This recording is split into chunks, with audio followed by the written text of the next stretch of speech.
Steve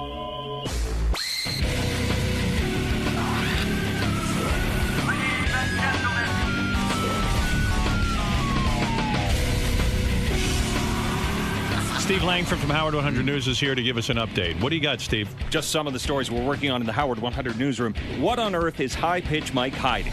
As the first anniversary of his sickening Siobhan sit-down stunt approaches, the prize High Pitch Mike won is still one big mystery. So, this Howard 100 News reporter showed up outside High Pitch Mike's apartment in the Bronx to ask to see if his big screen TV is still in the box as he claims. But High Pitch Mike having no part of it, refusing to allow his news colleague in to see the alleged television. Perhaps the funniest line ever uttered by High Pitch Mike.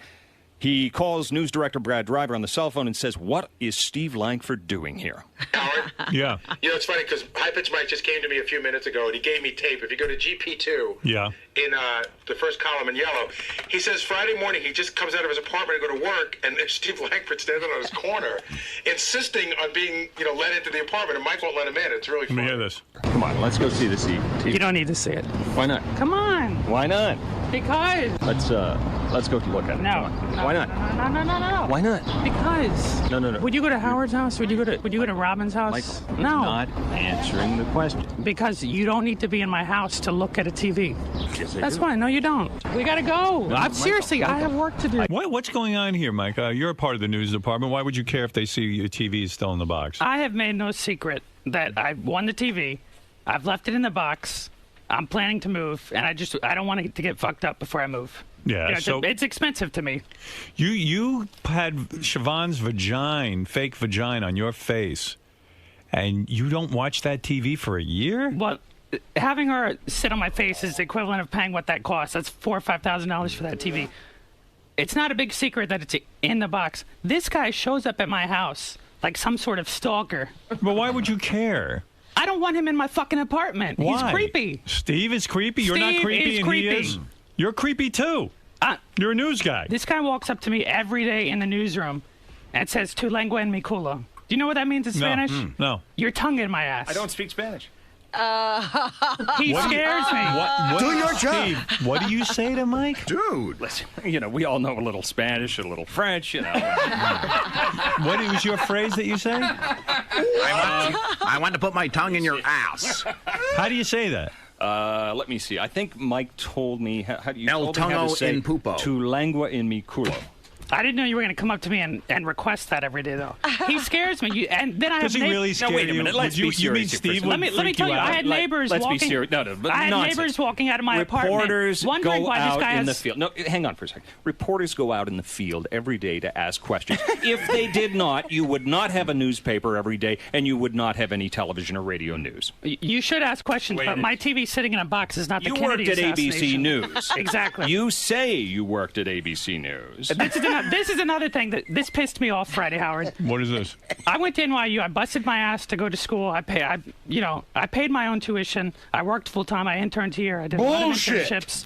And he, in his report, says he's giving me. Let me speak. Please. Reporters ask questions. He says he's giving me journalism lessons. You should know that. For a kid that says he went to NYU. Where'd you go to school? I went to school at the University of Western Ontario and Laval University. Where'd you graduate? I did not graduate. Thank you. So don't question where I went to school. Listen, I question everything. That's what reporters do. You don't think he went to NYU? I just wanted to see his resume. I question everything. He won't believe. Do you think he he's will lying? not believe No, I don't a think word he's lying. say. I do not think he's He will lying. not believe a word I say. No. I on just any want to see story. it. Just show me. But yet he believes the Idol guy. He believes the Robin's Wrong guy. Ever since American Idol ended, Steve's got he's investigating the news department. and let me ask you something, Howard. No, but let's not lose focus here. People want to know about that television, and he is hiding something. We do? Who cares? Who wants to know about it? It's in a box. It's in a box. What do you think? What do you want to know about it? Show us. You know what? I don't think he's hiding anything about the TV, but something's going on in that apartment. But let me ask you something, Howard. Should a reporter who demands the truth also tell the truth? Yes. Okay, so go to Gary Preview page 2 in white, if you would, please. This is the Michael Moore alleged fight that he had with Steve Langford. And what are we going to hear? Michael Moore gets a little exclusive out of Langford. Are you Canadian? Yeah, I was. Did you give up your citizenship? I don't have a passport. You didn't give up your Canadian citizenship, did you? Not yet. Yeah, why not? Oh, you know what? It's a complicated thing. Back of your head, you're going, I might need that, right? No, never. You're circumventing around the truth. No. You should tell the well, truth. If you want to demand the play truth. that, perhaps I might answer it. Go ahead. And the fact of the matter is, I'm not going to get into some big discussion with Michael Moore, who's going out the door, about whether I left Canada. I mean, come on, guys. Let's get serious. Yeah, but he asked you if you're Canadian. You said you were. I was. You still are. I do not have a passport. I'm not talking about passports. You're still a citizen. Technically. I left Thank you. 25 years ago. Tell the truth. Why is that interesting? You're a reporter. Tell the truth. Why is that interesting? O maiwana wan kulo. Two language. What is your point? I want to know about this TV. I think he's being a hypocrite. He's demanding. I think something's going on in your apartment. What's going on in my apartment? I don't know. You don't want Steve to see your apartment. I don't want a creep in my apartment. No, I have to Morales, work with him come 10 on. hours a day Come in the on. newsroom. Were you Really? afraid he was going to come on to you because he keeps saying he wants to put his tongue in No, your I'll mouth? be honest. My roommate has a 6-year-old kid. He's, the parents are no, separated. he's not there all I don't the want time. this around. I don't want him around a 6-year-old kid. He has kids of his own. Wait a minute. You have a 6-year-old kid you can't explain in your apartment? On the weekends, the parents are separated. The kid comes over. Are you for real that you're afraid of him around a young child? Are you? You're not shitting me, are you? You think he's that Morales, weird? you're full of it. Do you think he's completely sane? Do you think he has all his marbles? I wouldn't have a problem with him being in my house. I would. All right, well. I just want to go up What do and you think see he's the gonna television. do What do you to the think I'm going to kid? do? Send Howard TV up, but I don't want you. Wow. Now we're talking. Do you remember where you work? Yeah. Where do you work? The Howard Stern, Howard 100 News. Oh, thank you. I sort of hesitated on that, didn't we? Yeah. Don't give me journalism lessons, Steve.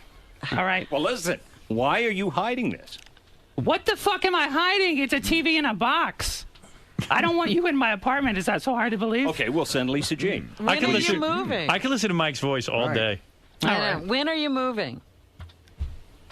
I don't have an exact date. I'm looking. I'm trying to look at places. Oh, then you're lying.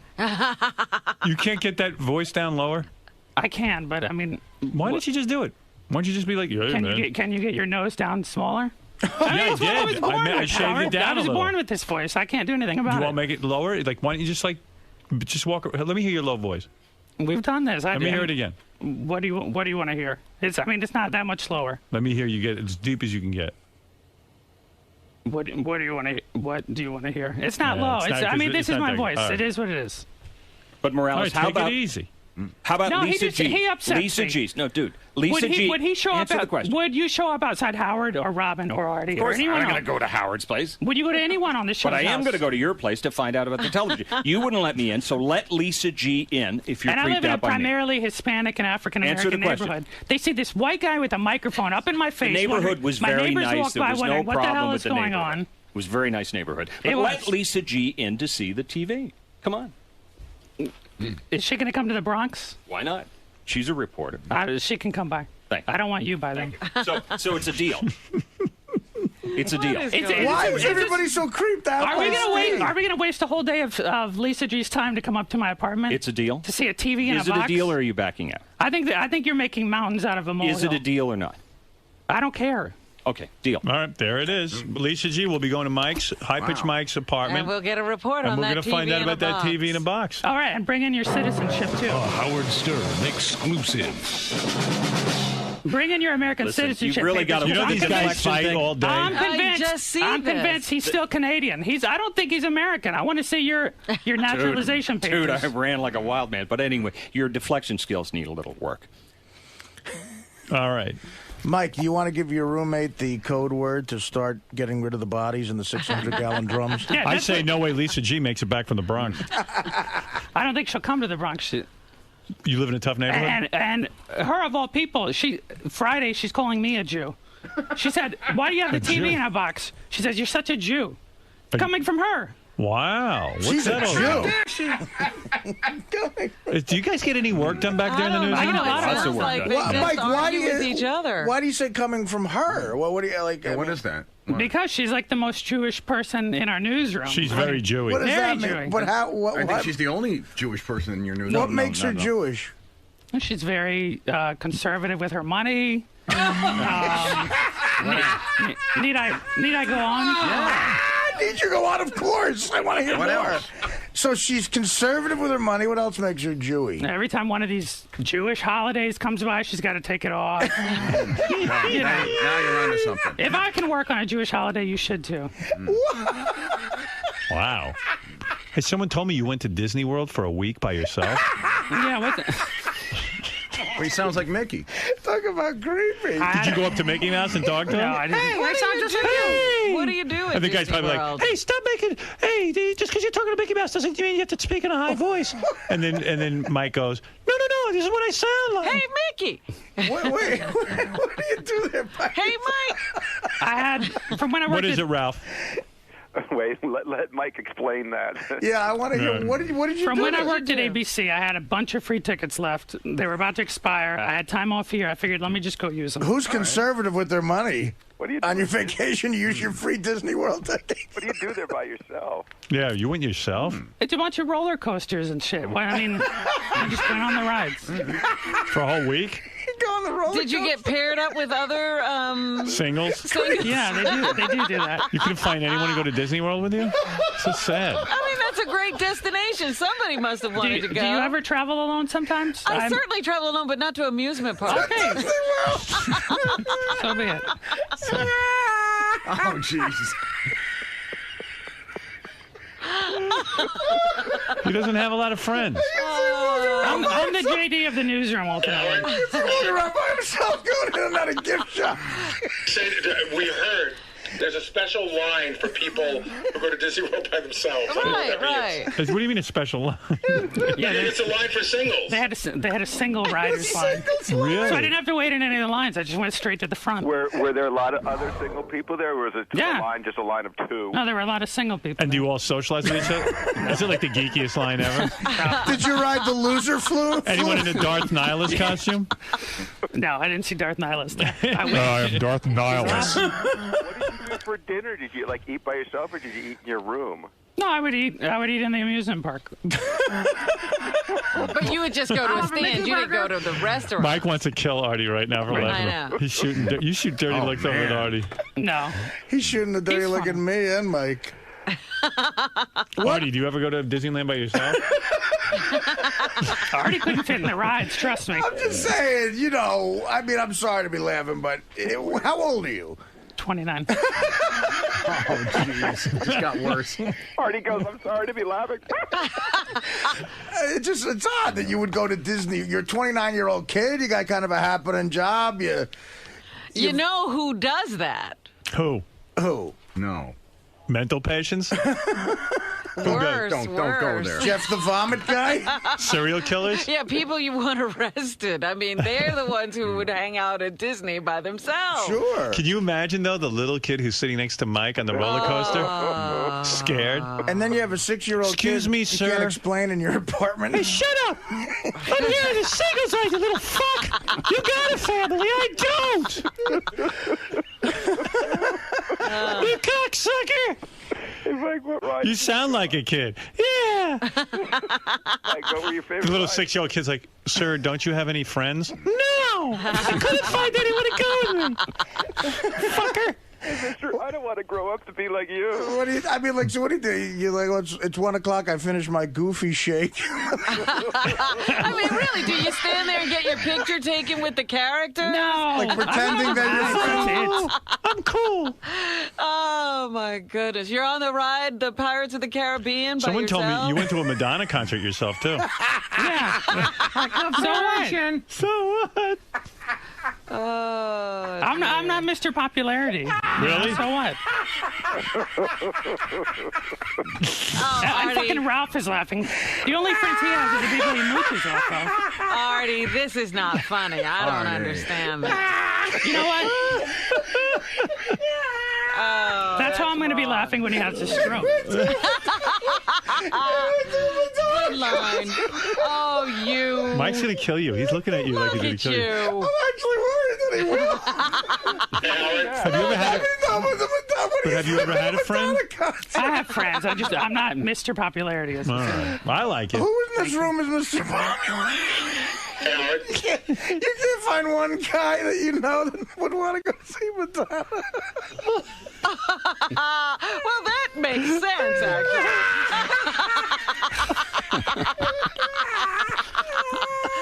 Oh, I think he's having his heart attack. We're not aware of it. This is the greatest thing ever.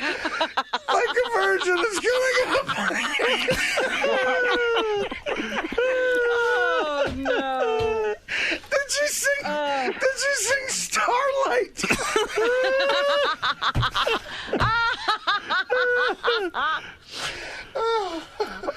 We're already going to die. See? Somebody get the EMS up here, quick. This could be it. Did you sing Who's That Girl yet? Did I miss Who's That Girl? Who'd you sit next to? Like, I don't know, whoever bought the ticket. Need I remind this guy, he's the one that cried at a fucking Michael Jackson concert. But I wasn't alone. Hold on, Howard, hold on. Mike, I got to ask you a question because everybody's out here feeding me information. So you got the TV because that Reverend Run show's your favorite show, right? Right. No, that's how you guys... Hold on. Did No. the episode where Reverend Run's wife has a miscarriage, did you cry? Did I cry? Yes. No, but I rewind. It was pretty sentimental, that's all. She lost her baby. You cried during that episode. Who says that? Everyone. I said it was sentimental. The woman lost her baby. Well, how is that? Did you cry? so you're not going to let Steve up in your apartment to see if the TV is there? You're going to have Lisa G. I don't go. even want him in my newsroom. He's creepy. Put him in a desk on Would the you go other to side. Disneyland with him? No. No.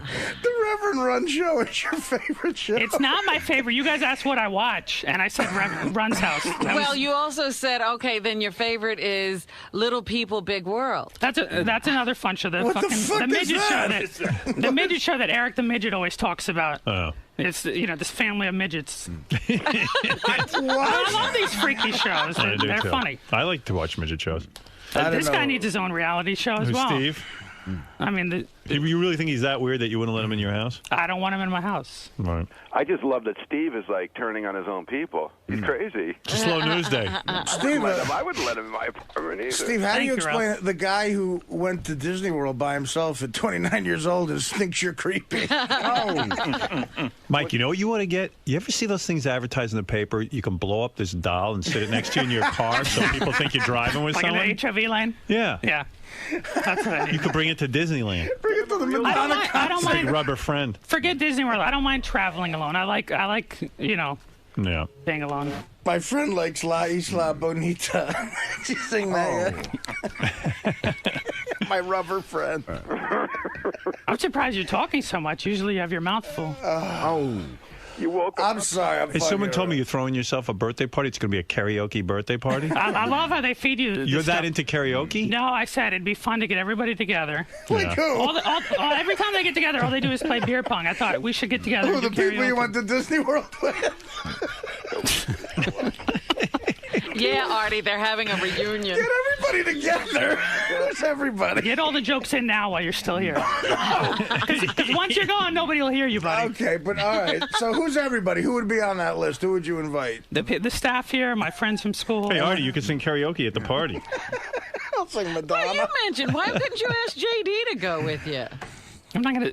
He's not going to go to Disney World with me. Then you guys could go like eat together and have a glass of wine. Would JD go to the Madonna concert with you? Oh, That's the best ever. That is just... What's going on with girls? You getting any girls? Oh, yeah. I'm here like 10 or 12 hours a week. He's like a young James JD. Caan. Would you go to Disney World with Mike? I would not have. Why? I don't know. He's all right to, work with, but I don't know if I'd hang out with him.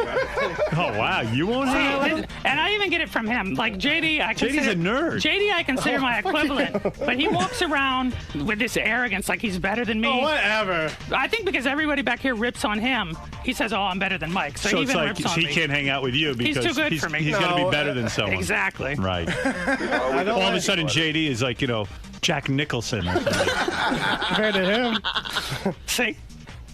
You won't hang out with Mike? I would You hang out guys with should be Like I best said, friends. like If you I- two dudes got together, you might get something cool going. At least you Right. have a team. Like you could goof on other people. Yeah, That's okay. true. Yeah. You guys should that'll unite. Nerd club. You guys remind me like the Palestinians Two and the wrong- Jews. two You- wrong- You're two- both downtrodden. You should unite. happen. Two wrongs don't make a right, dude. Between the two of us, we could remake Revenge of the Nerds, I'm sure. Yep. See the funny band? See, JD doesn't want to be put in your category. I know, Meanwhile, I'm a low life. I'm a low life to him. meanwhile, He's better than he's me. the same thing as you. He's no better. You're no better than him. I didn't say I was, but you missed yes, out you on are. Madonna. still talking about You're saying you won't hang out with him? No, I have no desire to go to Disneyland and a Madonna concert. Why? He's better Because I than don't. me. I'd rather Rather listen to at techno home. music. Yeah, I would. And avoid Hawaii. Yeah, all of a sudden, you're better than me. What you go to one of these concerts? You want to go to Madonna? What? Hey, let's have a contest. We put JD and Mike in a singles bar so you can pick up a chick fast. Oh no! We gotta do it. Yeah. We're doing it. You're doing it. I gotta say JD is gonna go. Why? I don't know about that. I'm not gonna talk to anyone. Because the voice is gonna gonna scare the girls off. But that's because Mike is talking to people. JD won't even. Come over here, gorgeous. JD's such a wacko. Like he'll see Beth and he goes, "Hey, gorgeous." Like he thinks he's like cool. Yeah. I said my money's on Mike. He might have the high probably voice, is, but he knows how to talk. My voice versus his social skills. Right. Like once he opens his mouth, he's got a normal voice. Hey, did I tell you girls about the time I went to the Madonna concert? Hey, laugh all you want, but I got a great story about Disney World.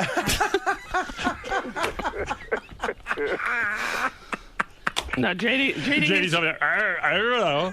I don't like you. I like you. You guys ever heard of Epcot Center? I drank in all the different countries. JD thinks he's better than me, but I still have a good relationship with my parents, so that's one thing I've got over him. Yeah. Whoop-de-doo. That's good for a chick to hear. Wow. Yeah, you see that nerd over in the corner? He doesn't talk to his mom. I do. So if you girls want to choose who to go out with, choose the guy with the mom. My mom ain't banging some Hawaiian.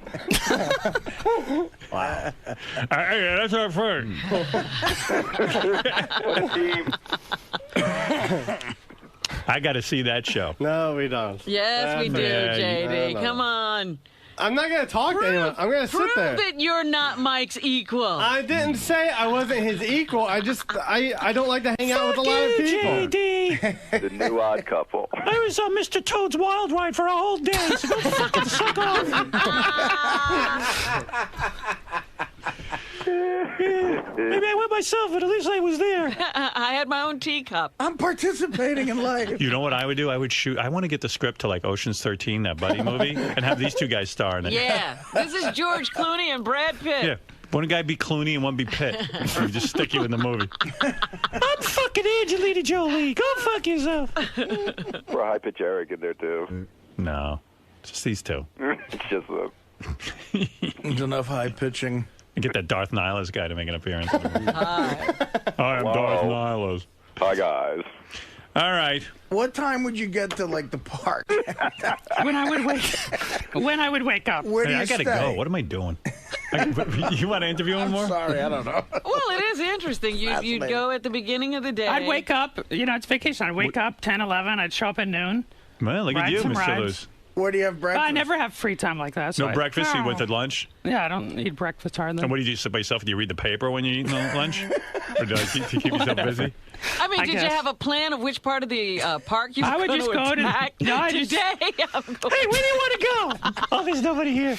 Do you ever get the blues like when you're by yourself at Disney World? No, I love being by myself because I don't have to answer to anybody. I don't have to argue with anybody. There you go. You know, it's just I do what I want when I want. Yeah. So what did you do? Feel Like, awkward in the park there by yourself. No, because there were plenty of other people all by themselves. No, but they were really with people. Yeah, they were like threes, and so they had a single. who do you think has slept with more chicks in their lifetime, JD or High Pitch Mike? Mike, have you had a girl? Mike said Yes, he never. I've gone into this on the intern show, but Yeah? my sex life now is nothing to talk about. There is no sex life. All right. Really? You're a young man. You're not a bad-looking dude. How many girls have you slept with them? Two. And is JD only one, right? JD got one, but from the show. You got him outside of the show, right? Way before the show. Right. He never got a girl before the show. See, you got him there. Is JD really he just had the one? Is that official? He went with some He chicks. claims there was another, right? Yeah, porno chick. Oh, the porno chicks down at Hedonism? Would you fuck a porno chick? If she was tested, yeah. Yeah. I don't want to. We got to get you laid. I mean, Can we I did it have for- some of your urine? Something Michael. stays clean.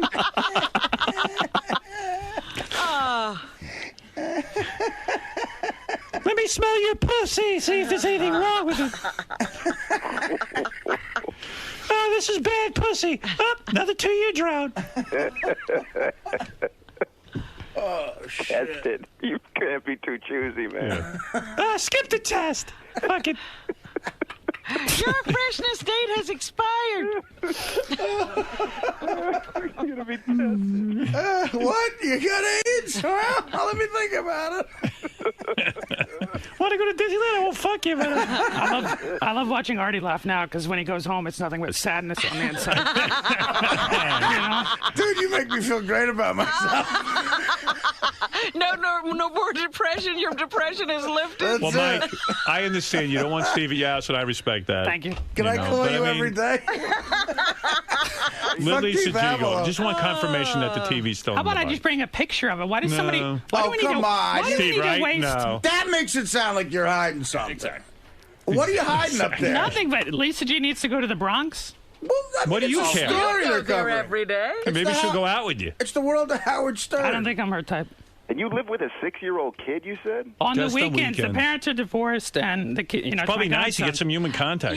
Are you friends with your roommate? Oh yeah. Okay. He had a kid a few years ago, and I'm the godfather. And Oh, wonderful. Okay.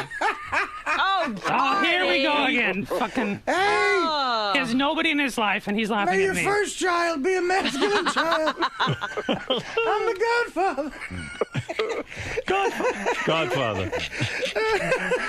Oh, here comes his bad. Luca, my most valued friend. Here comes the bad part where he reenacts every scene from Godfather. Here we go. Is it true, and tell me the truth, the week you were at Disney by yourself, was it also gay week? Oh, if it was What? really gay, we That was the first thing he tried to point I'm out. gonna faint laughing. Was it gay That week? was the first thing he tried to point out. The dates of my trip, which was before Memorial Day. The dates of my trip. You're killing Artie. You're literally going to get your Let me head. hit this fucking head Artie again. can't survive gay day. It's a day you trip for gay week. He can't survive that. He's going to hit his head, watch. He can't survive that one. Oh, please don't be Was it by accident? Look at him. Somebody get him a cupcake quick before he dies. Oh, my God. Mike, what happened? You didn't know? The days of my trip. I'll wait till No, go I'll ahead. wait till his wheezing. The days of your trip. The days of my trip overlapped by one day. I was there before it started. The day it started, I was leaving. Was that the best day? So you were there for the kick? Was it weird? Did any guys approach you? I didn't even see gays. All right. Listen, So Mike. you were there for a full gay day. The days of my trip overlap. Wow. I'm not the one. So you were there for Gay Pride Week? You were there. Excuse me. Are you here for Gay Pride? I love how Artie puts on the macho act when he's the one that got jizz on his I'm the chest. guy Goofy fucks in the ass. Let me tell you something. A, I admire you. It is very difficult. I think to you're go the anywhere. greatest guy You're ever. a brave young man. Howard, I see myself like you as you were when you were a kid. You were a Absolutely. loner. You were a loner, were you not? I had no choice. Exactly. Nobody was looking to be with me. That's how I see myself. That's right. Nothing wrong with it. At 29, though, he had gotten through it. He had grown out of it. I'm not gay. I fuck chicks When hard. are you getting married, Artie? I don't know, man. Actually, when are you getting a girl? I don't know. I you know what? I'm sorry, but you know what? I thank you for this. This was the greatest. Steve, are you done? When is Gay Week in Knoxbury Farm? Gay Week? It was Gay Week. Gay Pride Week. Not the week I was there. Right. Someone said it it is. overlapped. It was Gay Pride Week. Well, right, they call it gay days, yeah. He was there for Gay Pride Week. Not the week. I was there. I was All right, leaving the day it overlapping. started. Right. I love how Artie loves to twist everything. He just took one day. Oh, I'm in trouble. It's Gay Pride Week. What a coincidence. Excuse me, you look kind of hot. Thank you. Jeff, go ahead real quick. Oh, Howard, who do I send the medical bill to when I have an aneurysm? I don't think think I have ever laughed so hard for so long in my life. I almost passed out. That was the best hour of radio I think you've ever done. It was amazing. I wish we'd done it 3 hours ago, though. Oh, it was worth every penny I've ever paid for Sirius. Thank you very much. Bob, go ahead. You're on. Great show, guys. You got to keep Mark or Mike out of the studio. I ran a red light camera. I was laughing so hard with Artie and all that goofiness. That's the hardest I've ever laughed, too, I think. I mean, and I've laughed hard in this studio, man. That's the Artie still hasn't recovered. All right, Bob. Thanks, Bob, from Baltimore, Robin's old hometown. Thanks, Bobby. JD, are you too cool? Are you too cool for this guy? No, I'm not too cool. I am not a very social person, first of all, and I wouldn't go to Disneyland and a Madonna concert. He's not doing things that appeal to you. Yeah. But as a person, if he wants to play beer pong, I'll play him in beer pong. You know? Just do things that you actually like to do. Yeah. What about, he says that you think you're above the news team because you get ragged on so much back here? No. But I mean, I think he's got a bit of an ego himself. So I don't think I'm better than anyone, and whatever. Are you pissed though that you're lumped in with him as like the same? You know, that you're the Howard 100. You're Howard 100 News' the equivalent of him. No, I'm just pissed off at life. Period. So is this the next new team in acting right here? We could be the dream team, I think, if he would be willing to hang out. But I think he's too good for it. No, I just don't want to hang out at a Madonna concert in Disney World. But I didn't invite you to Madonna. Okay, then. Well, I'm just saying. I was just answering their question. Do you think... If you want to play beer pong, we'll play beer pong.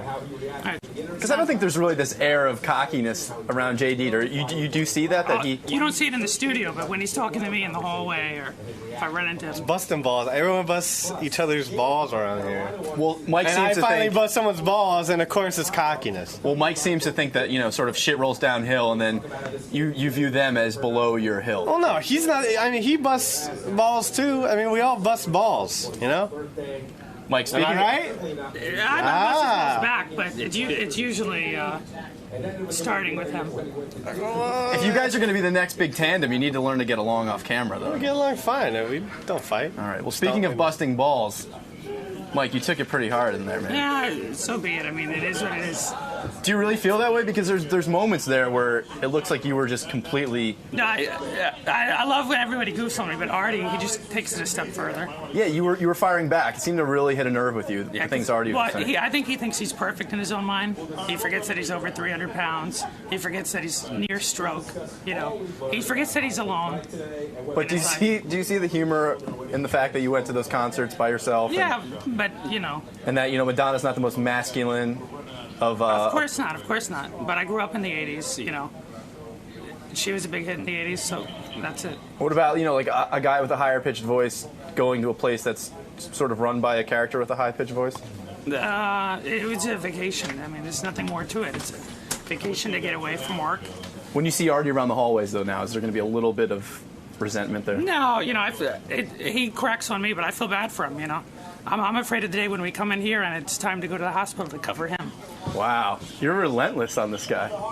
You really think he's going to die soon? He needs to take care of himself. He's got serious issues that he may be beginning to deal with, and we'll see. Speaking of issues, though, the guy who started this whole thing was your coworker, Steve Langford, over here. My buddy Michael. Oh, come on. Oh, great. Come on, buddy. Please don't touch me. Come on, give me a hug. Don't touch me. Are you guys all right? Seriously. He is the man. Let me tell you all seriously. This is a hard-working guy who does a great job at Howard 100 News. He's a little kooky sometimes. But today on the air, there's a little bit of dissension amongst you two. You won't let him in your apartment. I just think. Well, no. I mean, we're covering it strictly from a news point of view. He's a news guy. You're a news guy.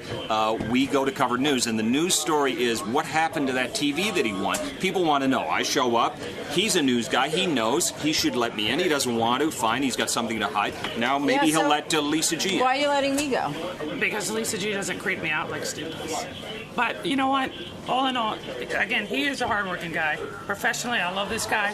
But I think there's a certain amount of privacy that everyone on the show should be entitled to in their homes. Not on the show. Yeah, but talk about what you want to do. What's the difference, me or him?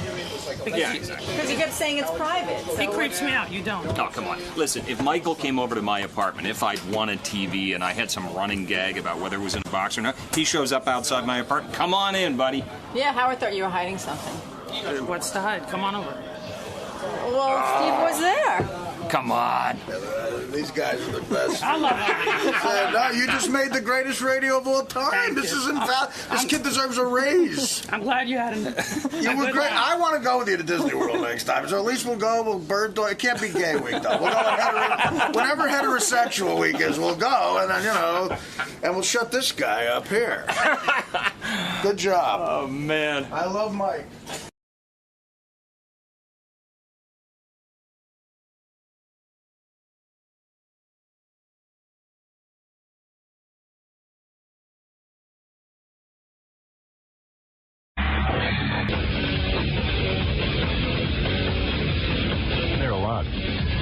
Okay. Yeah, everybody, what's happening?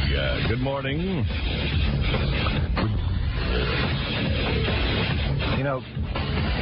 Baba Booey just brought up a good point. He says, when you call the radio station, okay, when you, call the radio station and they put you on hold, there's music on hold, but it's not the radio station. It's like a group of CDs and stuff that someone at the station put together. Now, what radio station do you know doesn't put their own station on hold? And the only thing that we can think of, the reason why, is that they don't want my show on hold. I believe that. Now, what would be the reason why they don't have the radio station on hold? Every radio station I've ever worked for would have, although most of the stations I worked for were such dumps, they didn't even have music on hold. But we can't put it on the line. No, but it's always something, but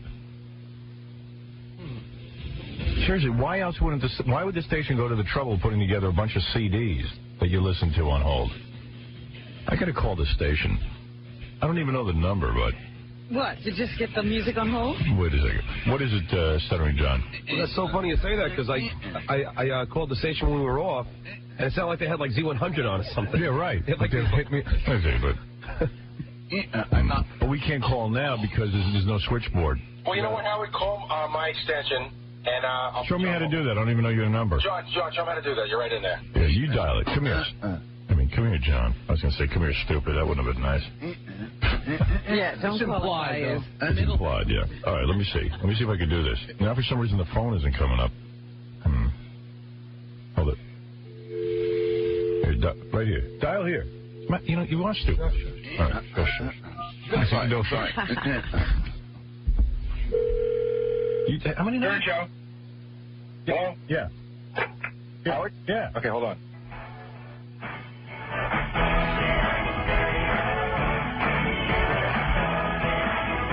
It's like top 40. I was going to say, we don't play this, do we? No. What is it? The Stones, maybe? This is like one of those bad news Stones songs. Stones haven't been relevant in 20 years. Well, I shouldn't say that. Give them 5 years. I don't even know what that is. What is that? Sounds like some of Jackie Martling's music. No, that's too good to be Jackie Martin. Yeah. As bad as it that has a tune. What is that? Stones? No, Ganji says it is a band that we play in the station. Huh. But why wouldn't they play the station? Yeah, we're not playing that now. I think they don't want our show on hold. That's the only answer that I can think of. But why wouldn't you have our show on hold? I've never heard this band. You're embarrassed about it? I think they're embarrassed. I think they really are. You know what? The bottom line is they're embarrassed. Yeah. There is one positive way to look at it. Yeah. Well, maybe people would call up just to hear the show. So what? For markets where they can't get it. So? Log up the phone. Oh, no. Who's going to keep them on hold? But, maybe they think that, in case little kids are calling in. What?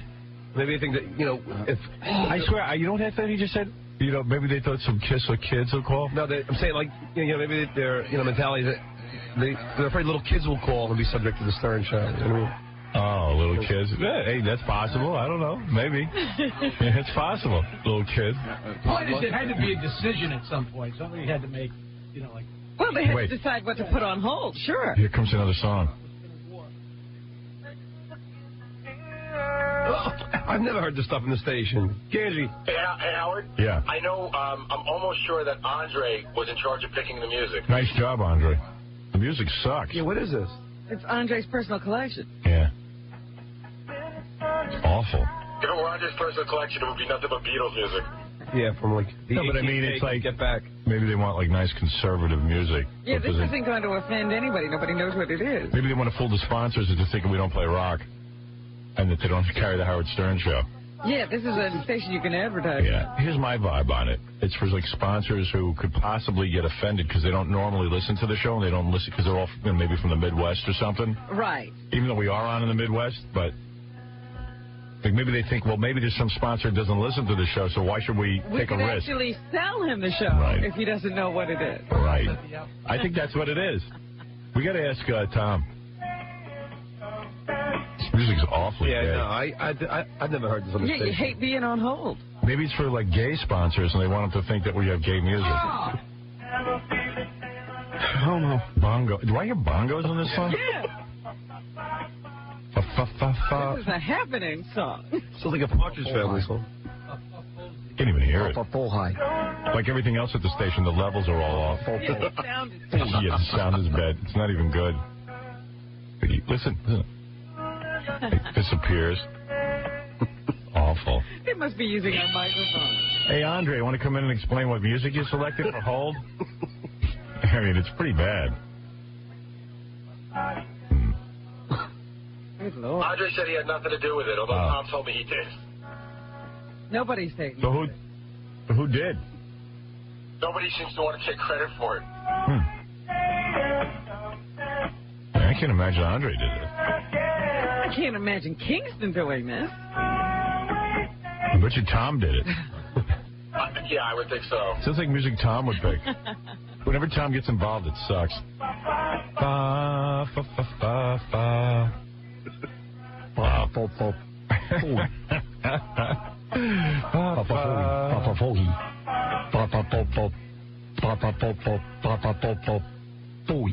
Few minutes on hold. At this stage, you poke your own eardrums. Yeah, I'm waiting for a new song. I'm thinking maybe it can't all be this bad.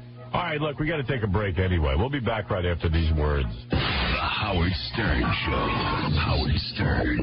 Hi, my name is Barry Williams, and I played Greg Brady on the show The Brady Bunch. And during my time on that show, I got to score with both Carol and Marcia. But the best sex I ever had was with the one and only Howard Stern. You're listening to a man who is so small, he couldn't break a Cheerio. Howard Stern. Is that true? I am small, that's true. Last night I was taking a shower, you know.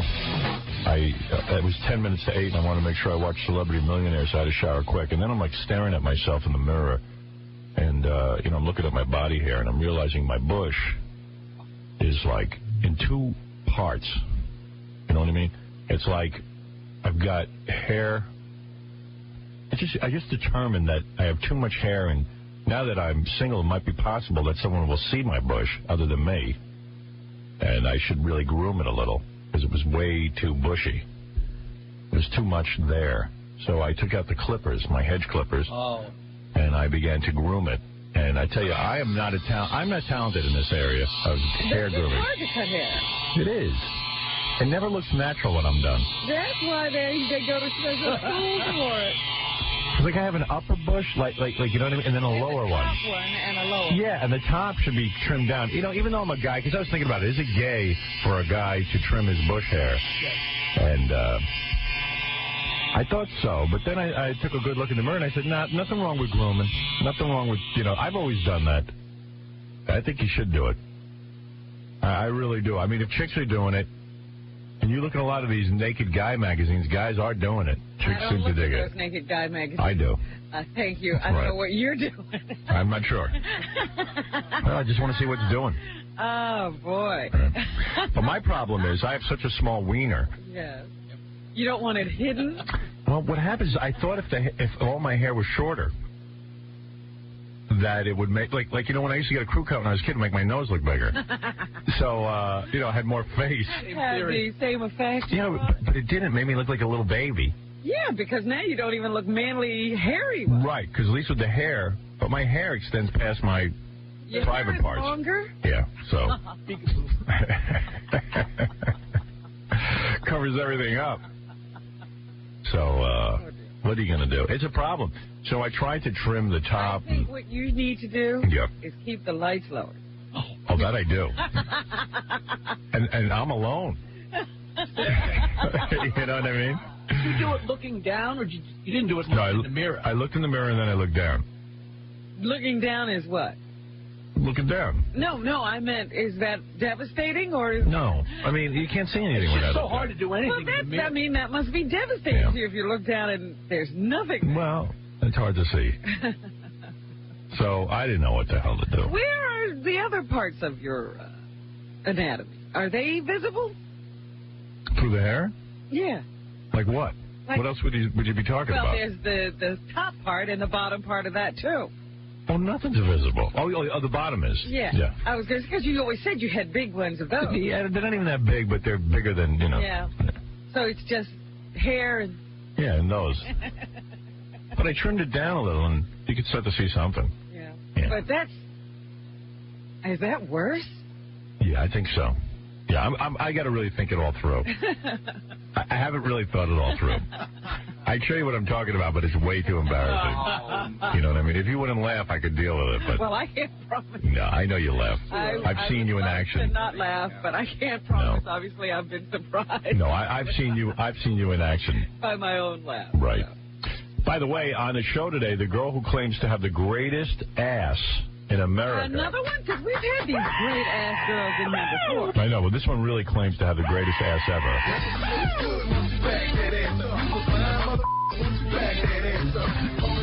She's going to be in here.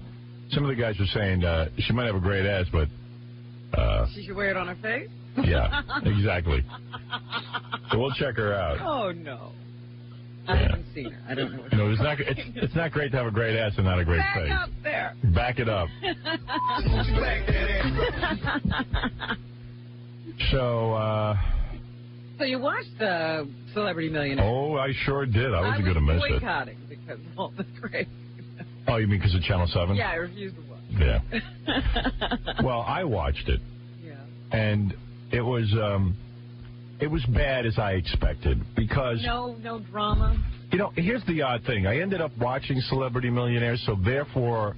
It probably is good. Yeah, but it's just not like the regular Millionaire. I mean, I watched it because I like trivia questions and stuff, but... And first David Duchovny went, and he totally, like I was watching it and stuff because we know David and everything, but he didn't take it seriously. Like, he won $250,000, which really annoyed me, too, because other celebrities would blurt out the answers for him, like it was all loosey-goosey. It wasn't the real game. They didn't maintain silence? They could give him answers? Yeah, like Queen Latifah's an idiot.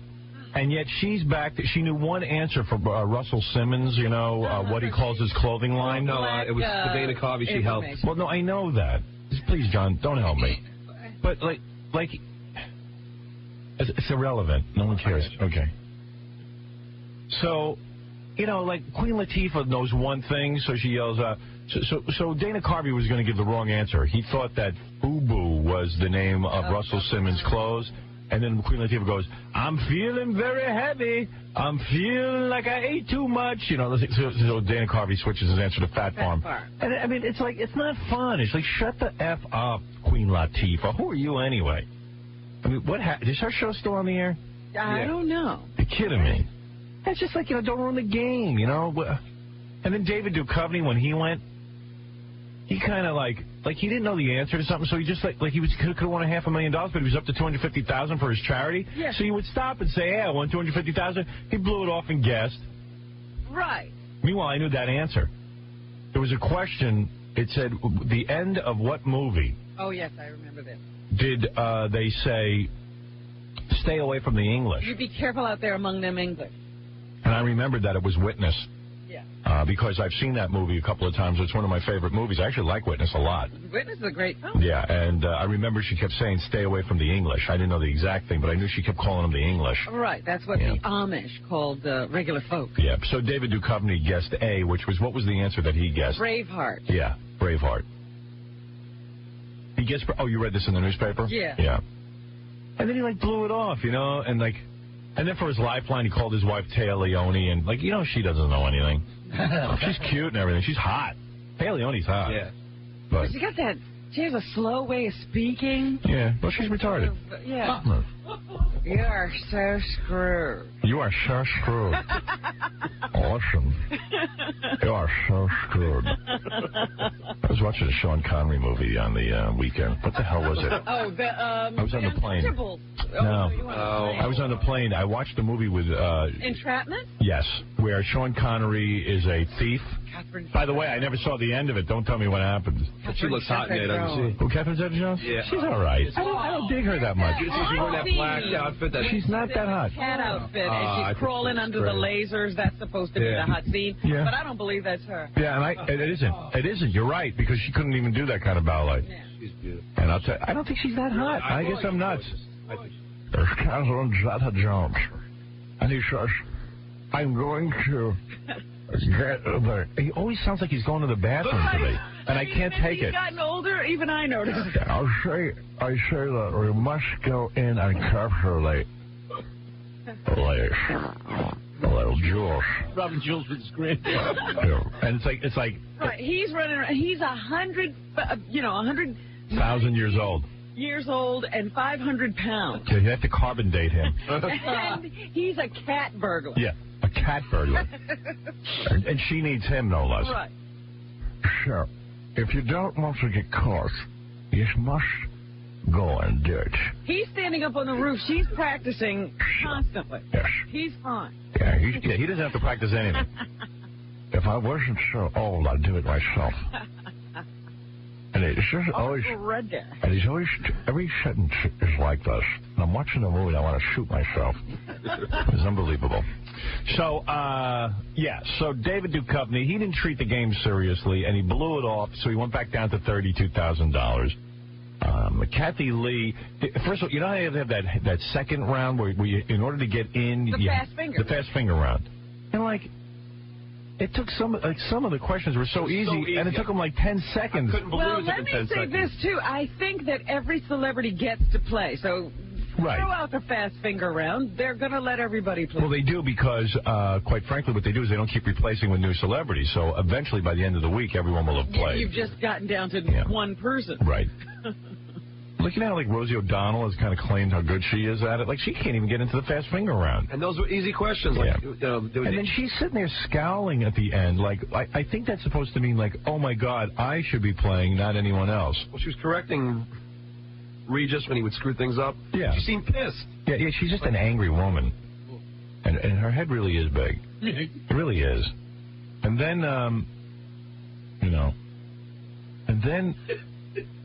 no, really. You know what it is about her head? You make all the jokes, and then you sit there and you look and you go, my God, it's not a joke. It's bigger than you thought it was, actually. Bigger than the joke. And I'm just trying to think who else was on there. What was the one that you were talking about before? Well, no, I said Kathy Lee's first question was really... Kathy Lee had a $100 question and almost didn't get it. She almost bombed out on the first $100 question. First question. Because it really wasn't even that easy.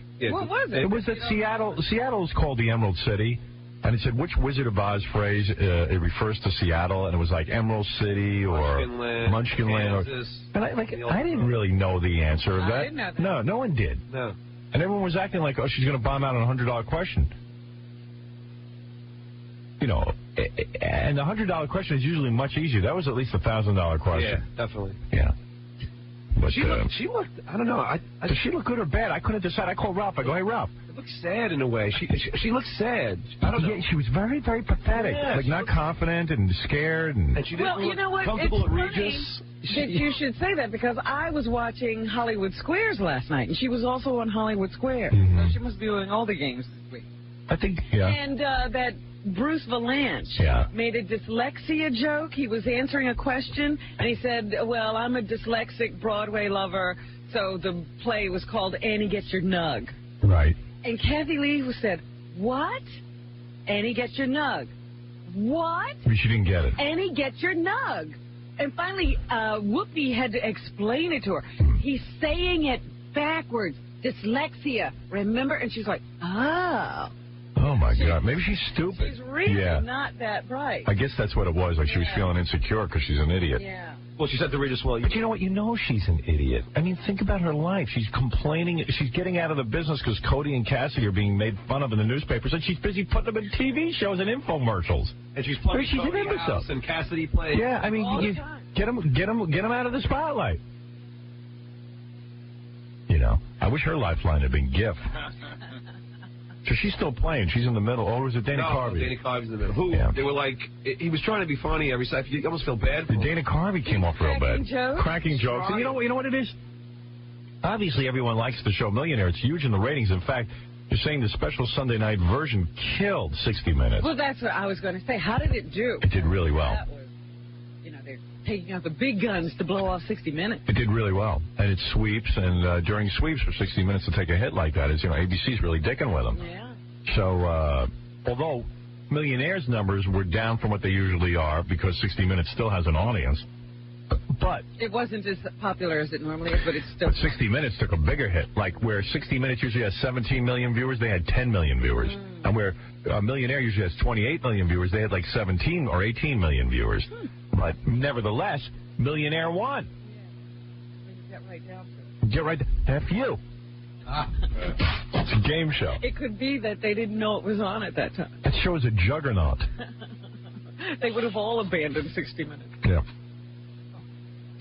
And I don't know. It was just like, it was crummy, the celebrity one. But I guess I'd watch it again because I like the show. I agree with you, though, because you really don't care how much money they win because it's not going to anybody. It's going to charity, and it's not like and they don't drama. Need the money. No, they don't need the money. So the questions are, and by the way, the questions are much easier.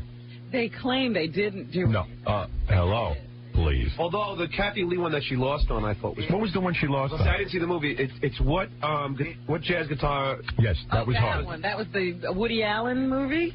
Yeah, which, what does the character idolize in the movie? Right, jazz guitars. Right. I thought it was Les Paul. No. No, that's what Gelman said. Yeah. It's the jazz guitar... Django Reinhardt. Yeah. That's a Woody Allen movie? Yeah. Sweet and Lowdown. Yeah, the what last happened? one he made. What happened to Woody Allen? I mean, you don't even know his movies anymore. Well, Kathy Lee looks a little odd, too. Yes. I remember... Is she my age? Is she 46? See, now, I think so. Yeah. Now, Howard, do you think she had something done? I mean, it looks like... She looks odd. It looks different than it did. I think she hit the wall.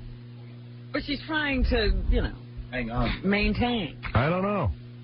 I guess, she doesn't look bad for a 46-year-old broad.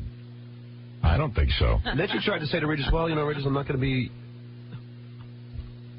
working with you that too much longer, and he blew it off. Did you see that? He could care less. Plus, it was an edit. He's in his own world. Right. Right through it. He's looking for a replacement. No one wants to get into that. It's not the Regis and Kathy Lee show. It's Millionaire.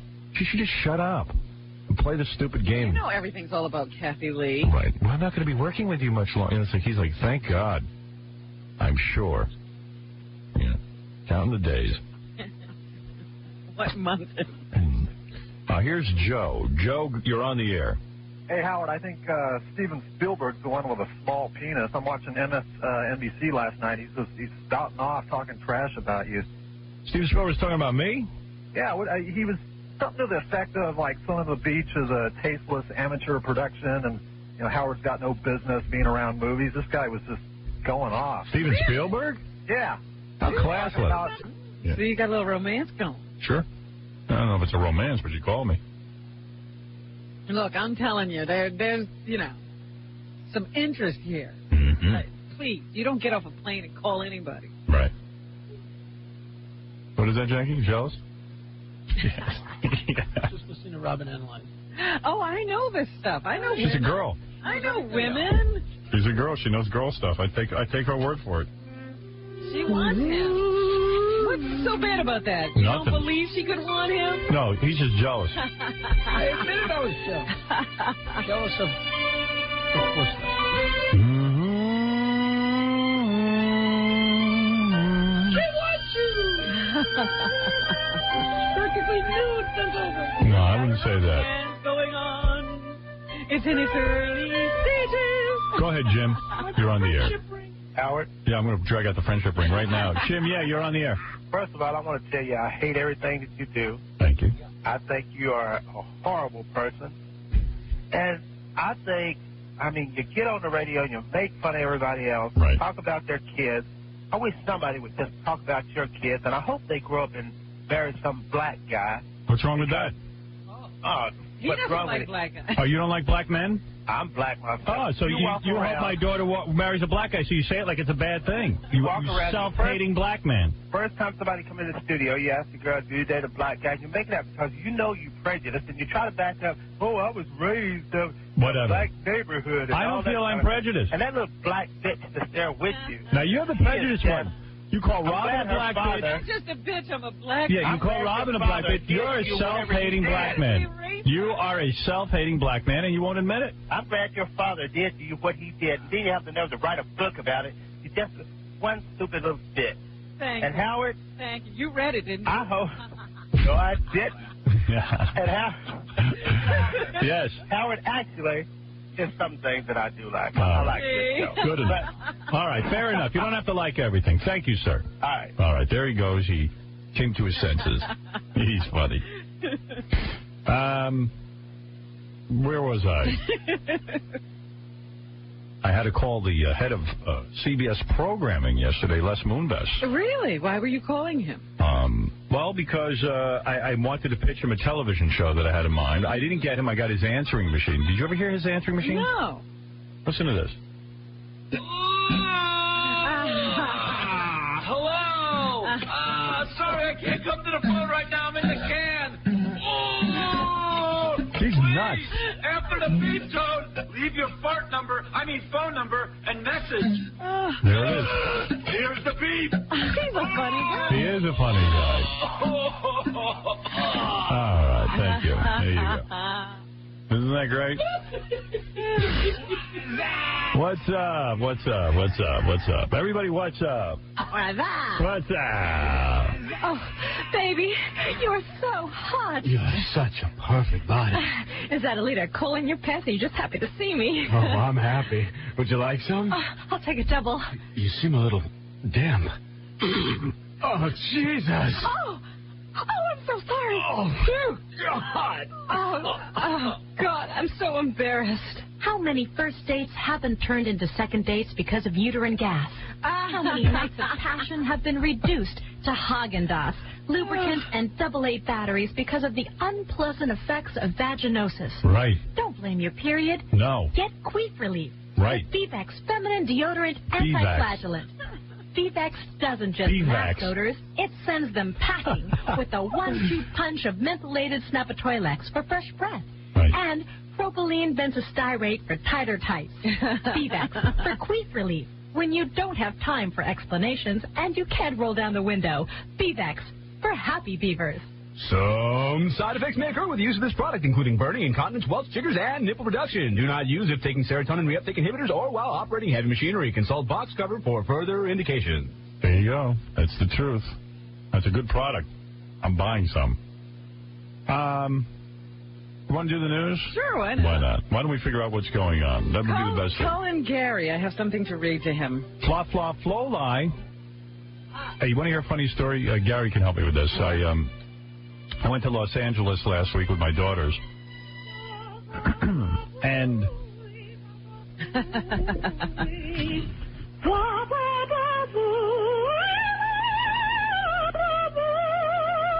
I'd love to hear that. Okay. May I talk over that? Yeah, I went to Los Angeles with my daughters last week. Yeah. And I took them to the Sugar Ray concert at the House of Blues. Mm-hmm. So I go there, and who is standing out front but Danny Bush, the guy from Atlantic Records? Oh. And I guess he's with Atlantic, right? He's with Atlantic, and Sugar Ray's on Atlantic. Yeah, so he heard you were coming. Same label. He heard I was coming. He heard I was bringing my 13-year-old daughter, so he was kind of like, he says, I was hanging out in front to help Howard if anything needed to be done. Danny's too much. You know, but okay, very nice thought. So Danny calls Gary, and he says, I had something weird happen. He says, I was standing out front waiting for Howard. He came out, he pulled up in his car, and he got out of the car with these two really hot chicks. Because they were really hot. And he goes, well, I guess he left his daughters at home and brought some hot chicks with him. What? Danny said, I was going to bring Howard back and everything, and then I thought to myself, well, Howard's with these hot chicks. He probably doesn't want to be bothered. So he didn't even approach Howard. Didn't even approach Howard. Oh, that's so funny. Wow. Yeah. Danny's weird. Well, it's funny because Danny, your daughter is 13? Yeah. One is 13. Danny said he was out there with his 13-year-old son, and he said he's a 13-year-old kid. Howard's daughter was not a 13-year-old kid. Yeah. They're mature 13-year-olds. They are. Girls mature faster than boys. Yeah, my 13-year-old doesn't look 13. She looks about 20. And your 16-year-old looks... Like 25. Right. Right. Yeah. Gotta be careful with those girls. Yeah, so those are Howard's daughters. He's like, I didn't know. I didn't want to bother him. That's so funny. So you never even saw Danny? I saw Danny for a second, then he disappeared. He did, but he didn't come and help. He thought you wanted to hang like on the down low. Like, right, with my chicks. Like he thought it would almost. I think he almost felt like you'd be embarrassed to see him in public with girls that young. Yeah, right. He didn't want to be the guy observing you while you were with chicks. Yeah. Well, I think this. Danny's always on the cell phone. I think the ultraviolet rays are radiating his head. Those brain cells. Yeah. All right, Robin. I'm ready for my medicine. All right. Go ahead. I got this fax the other day. Dear Robin, it's our pleasure to invite you to participate in a very special Rock and Roll Jeopardy on VH1. Yeah. Oh, you would love that, huh? I'm still Are you going to do it? You're not going to. You're not into Rock and Roll Jeopardy. I'm not really, and I've only seen the show a couple of times. Didn't you audition for it? No. No, he begged. I wanted to be on Celebrity Rock and Roll Jeopardy for my charity, and you know what? I tape it on the TiVo. So you're just not sure you're a celebrity. Exactly. I tape it on the TiVo every week, and I watch it. I swear to God, I have like a 97%. That's pretty good. Danny Bush is on the phone. Go ahead, Danny. Hey, Howard. Hey, man, what's happening? I was trying to protect you. You didn't think that was my kids? No, I said I was standing in front, and you get out, and these two foxy babes come walking out the car. Those are his kids. Those are my kids. I said, I just looked at the ground. I just looked away. I said, Howard doesn't want me to look, so I didn't look. I was there with my 13-year-old kids. My son, he doesn't look like your daughters. Right. He Yeah. looks like a boy. Right, he looks like a kid. Your plan was your son could have hung out with my kids. Right, I figured, at least... Help Howard out, have a play date. And then you felt he was out of his league. Oh, no, he was totally out of his league. No, I just looked at the ground. The big black limo, you, two girls, you, Rick Rubin. Yeah. I just figured I should look the other way. Figure me and Rick were partying, huh? Danny left. I just figured to look the other way. Because like Danny's still playing in the sand, making sandcastles with his son. Right. You know what I mean? Right, I said, I like the family vacation thing. Yeah, my kids aren't into sandcastles. I was doing that, and then then when I tried to hook up with you later, the security entourage had me against the wall pretty good. Oh, really? Yeah. Well, that's They too bad. pinned him and frisked him. Hey, Danny, while you're making sandcastles with your kids, Howard's kids are hanging out with Heidi Fleiss. Yeah, that's probably a better education. Yeah, I think they ought to be making some sandcastles. Yeah, I can teach him a good way, Howard. Yeah. I can bring him back there. Well, Danny, that's a funny story. Thank you. Yeah, you're very welcome. All right. Thank That's you. the great Danny Bush. Yeah. I told my security people to keep Danny away. Tackle him. Yeah, tackle that guy. Keep him away. But the rumor was that you were hard to get to, whatever security you had. What happened was I went to that House of Blues, and they escorted me downstairs to a table. And I guess they keep a guy there to make sure there's no problems. I didn't have any. Security's a weird thing, because I was at a baseball game, and I saw like some police officer, and they But you know, in a way, I'm glad, because what happens to me is I'm trying to watch a show, and a lot of people come over and want to talk. In the middle of the show. Yeah, and I just want to watch the show. I mean, like anybody else. I mean, I was there to see Sugar Ray, and they put on a great show. They really did. I mean, you would have loved the show. Yeah. I'm sure I would. Yeah, it was great. My kids loved it. It was fun. So you're not going to do Rock and Roll Jeopardy? As a matter of fact, Mark McGrath has done Rock and Roll Jeopardy. I could beat him. I'll tell you one thing. I don't think you could beat him. I think I could. He knows a lot. Good. No, I know, but those are easy questions. Who else is on right? Are you going to do it? I don't know. I'm thinking about it. I don't. Well, I have to check out the times and everything. But you're not that into the history of rock. I can answer the questions they ask You those can? celebrities, sure. It's true. So he played against Joe Walsh and George Clinton. Yeah, Joe Walsh was on the show. And then I saw one with Graham Dave Nash. Mustaine, Graham Nash, and See, but I know, Moon Unit. Yeah, but I know. Yeah, Moon Unit knew nothing. If I saw that one. If Robin did it, I know they're going to give her someone hard to play against. They always give me a ringer like Stephen King. Yeah, they ought to give you Moon Unit and Joe Walsh. Joe Walsh doesn't know anything about the history of rock Joe and Walsh roll. is a wooden Indian, and Moon Unit kept asking You know the who question, else who I is Frank saw do Zappa? it? Yeah. The guy with the funny hair, the funk guy. George Clinton. George Clinton. Yeah, He was George awful. Clinton didn't know anything. Nothing. You want to play him? I'll play him. Mark McGrath won because he played George Clinton. Right. He really did. He played George Clinton and Joe Walsh. Yeah. Yeah. Joe, I don't know if Joe knew how to work the button. Joe certainly can't work that buzzer. Joe Walsh can't answer questions about Joe Walsh. Joe, what is your name? Why don't we do, if you want to do it, Robin, I'll give you Stuttering John and Gary in a practice round. Well, Gary will cream me. Will he? Yeah. I don't know about that. He gets very nervous. His teeth start sweating. No, why don't you go up against him and see how you do, and then you'll know. All right, we'll see. All right, what is it, Johnny? Have you ever seen the show? Yeah. I mean, the questions are so easy. Not always. They're not always that easy. The regular show. There's a lot of stuff there about current music, which we're out of the loop on. I mean, talk about like bands like TLC and stuff. Right. And then there's some weird stuff, but most of it's pretty easy if you're into that sort of thing. Not for me. You get 97%, is what you're saying? I do like around 90. Vinny Favale does 99. He does? That's what he tells It's us. because Vinny sits on his computer all day and downloads MP3s. And he's all excited about it. I mean, but seriously. I couldn't believe I got this invite, because remember, the story was Gary called them. Right. And the woman said, well, who are you? Oh, yeah. And now some PR firm is pitching me. I'm sure that'll... Really? You hired a PR firm? No, I didn't hire. Our charity hired a PR firm, and they said, well, why don't we do that? We'll try to pitch you. If I were only black and had big breasts, they would take me. What is it against me? Oh, you're not a big star. That's true. But really, I don't really think like... If he was black and had big breasts. Well, you know, what other stars have been on that show? Moon Unit Zappa. You're bigger than her. Yeah, I would say that. I mean, you really are. I mean, I think so. Yeah. We're going to get... Well, I'll talk about that later. Dave Mustaine. I mean, he's bigger than him. But I don't think... He is? Who is he? Bob. We had him on the show. Yeah, who is he? The lead singer of Megadeth. Megadeth. All right. Come on. Bob Goen from Entertainment Tonight has done the show. Oh, you vague. Rock and Roll Jeopardy? Yeah. Bob Kathy Goen. Griffin. Well, she's coming in. Well, she's pretty well known. Yeah, she's pretty well known. Like, she's on a sitcom that you can be seen. She's on that And Brooke Suddenly Shields. Susan. Yeah. But I mean, really, where has anybody seen? Ask anybody in our office who's under 30 who George Clinton is. I know, they don't know. He's President of the United States. Right. They don't know. Funkadelic, right? That guy? P-Funk, Parliament Funkadelic. P-Funk All-Star. Right. Atomic Dog. I don't even know their songs. The Mother Show. Tear the roof off. Oh, so good. So that'll be good. You got to go do that show. You going to do it, Robin? Well, we'll see. I got to check the date. What if they took both of us? Why are you trying to piggyback, dude? They don't want you. He wants to be on that show. You don't understand what this means to him. I want to be on that show. Who cares about being on that It's show? just fun. You know, something when you watch it all the time, Really? you enjoy it. Yeah, I know, but... Yeah, okay, but all the money Who goes needs to a your hassle? charity, right? Right. Yeah. All the money would go to the charity. So what do you really get from Nothing. He No. wants to be on the show. He wants to be on the show. He wants I mean, the to money, be on the show. the money It going would to be charity is a fun for Oh, big you. thing to me. It would be fun for you, or you want to prove how much knowledge you have? Yeah, I know. It would be fun for me. All right. It would be fun for me, I think. All right. You think? You think? Not sure. Yeah, but now all of a sudden the way you guys are talking, it might not be fun. Yeah, I don't know. I don't know why it would be fun. Who wants to go on that? Well, you think everything's a drag. See, I would rather see Gary on the show, Who wants to though. go, but who wants to go on Rock and Roll Jeopardy? Because he really thinks he could win, and it was Right. so... It was See, so but now I put myself in a position Yeah, where... it's funny. When you say you're 97% accurate, Yeah. Now, but, you know, I might have been... setup. I put myself in a bad position. Now, if I were on, I wouldn't want I never to. see that show anyway on VH1. It was Saturday mornings on the game show channel or something. Good Lord, Gary knows everything. Well, my TiVo found it. I don't know where it is. It's not on VH1? Yeah, it is on VH1. Oh. It's my VH1. Is that every night? I don't know. No. I think you should do it. Just to piss him off. I know. All right, what else is in the news? Allure to me. Is that the only news, Robin? No, that was the only allure. How did that get to be the lead story? Well, I just wanted to rub it into you. Maybe they don't want your teeth on VH1. With time.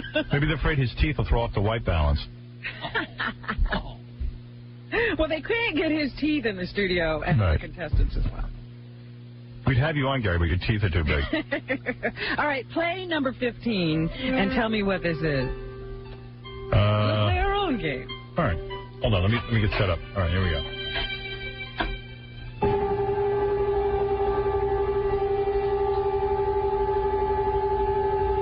Les Moonvest's answering machine.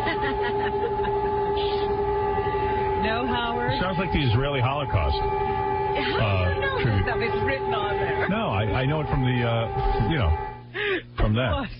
From the thing there. Uh-huh. Well, that is it. I don't know how I know They that. are commemorating the Holocaust. That was from Israel, as a matter of fact. Israel remembers the 6 million Jews killed during the Nazi Holocaust. How does that, what does that sound, though? Commemorated with sirens Oh, siren. in honor of the Jews killed during World War II. So there. Now, why not play tapes of Jews screaming? That would be so much more effective. Although it kind of sounds like that. well, people could get confused as to what we're marking there. It's not really specific. All right, there it is. So I have identified it for you just in case. That's pretty eerie, actually. Israel has paused for 2 minutes today as those sirens wail. That was part of that service to honor the 6 million Jews who died in the Holocaust. It's Holocaust Remembrance Day, and it is observed throughout the nation. Jackie's going to observe it by drinking. He's going to have a party. Right. A Holocaust party. Now, we also haven't talked about our industry being on strike. What industry? What industry are we in? I'm like, what are we, the garbage workers? I mean, what industry is on Well, strike? we belong to 2 unions, and both those unions have called a strike, SAG and AFTRA. Oh, really? I didn't know that. That's right. You should be out there on the picket line. Any reason not to show up here, I'll get behind. Well, actually, if you have, a job, you can go to work. This is really about commercials. This is against the advertising agencies. Actually, here's Wayne Friedman of the Advertising Age magazine. He says viewers won't really notice anything different at first. Number 6. Right now, the viewers will see virtually no difference. Generally, most of the production work occurred months back and it's already in place. So here he explains the main issues in the strike. The actors want to change it so the same system that applies to broadcast networks applies to cable networks. The advertisers want a flat fee for the broadcast networks while keeping intact the cable flat fee. I support the union on this. Absolutely. Here's what the deal is. When you make a commercial for network television, you get paid every time that commercial shows as an actor.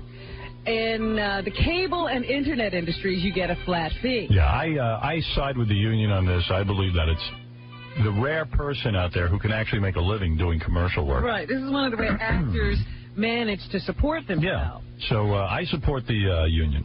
And what the advertising community wants is to have a flat fee in network. They want to roll that back and stop paying those lofty residuals. Yeah. Oh, I'm sure they do. And they want that to hold for the cable industry and the internet as well. So big fight going on. And pickets sprung up around Hollywood and Chicago and New York yesterday as a result. Also in media news, of course, is the fact that Channel 7 is off the air on Time Warner Cable in several major markets across the country, affecting almost 5 million people. It's a big deal here in New York. I don't have Channel 7. So far, no solution is in sight in the dispute between ABC and Time Warner. The cable giant yanked ABC stations from its cable system in New York, as well as Los Angeles, Philadelphia, Houston, Raleigh, Durham, North Carolina, Toledo, Ohio, and Fresno, California. So here's Time Warner's Lynn Yeager. What number? Number 8. They're asking for exorbitant fees, hundreds of millions of dollars, that would eventually be passed on to our customers, and it would increase our customer rate to a degree that we feel is just unacceptable. So Time Warner's claiming they're holding ground for the consumer. Meanwhile, Daily News critic Eric Mink says ABC has the A's card if this dispute continues. Number 9.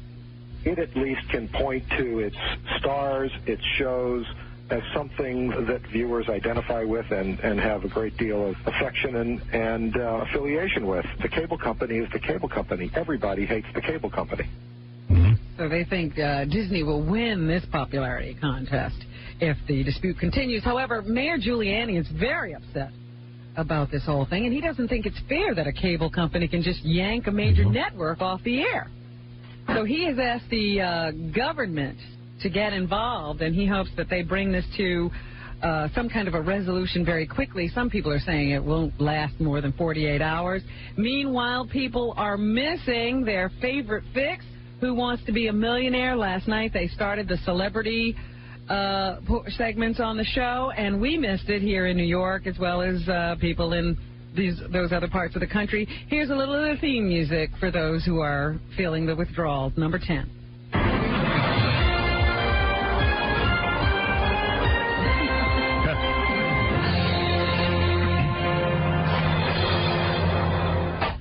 That's about all you can get. Beautiful.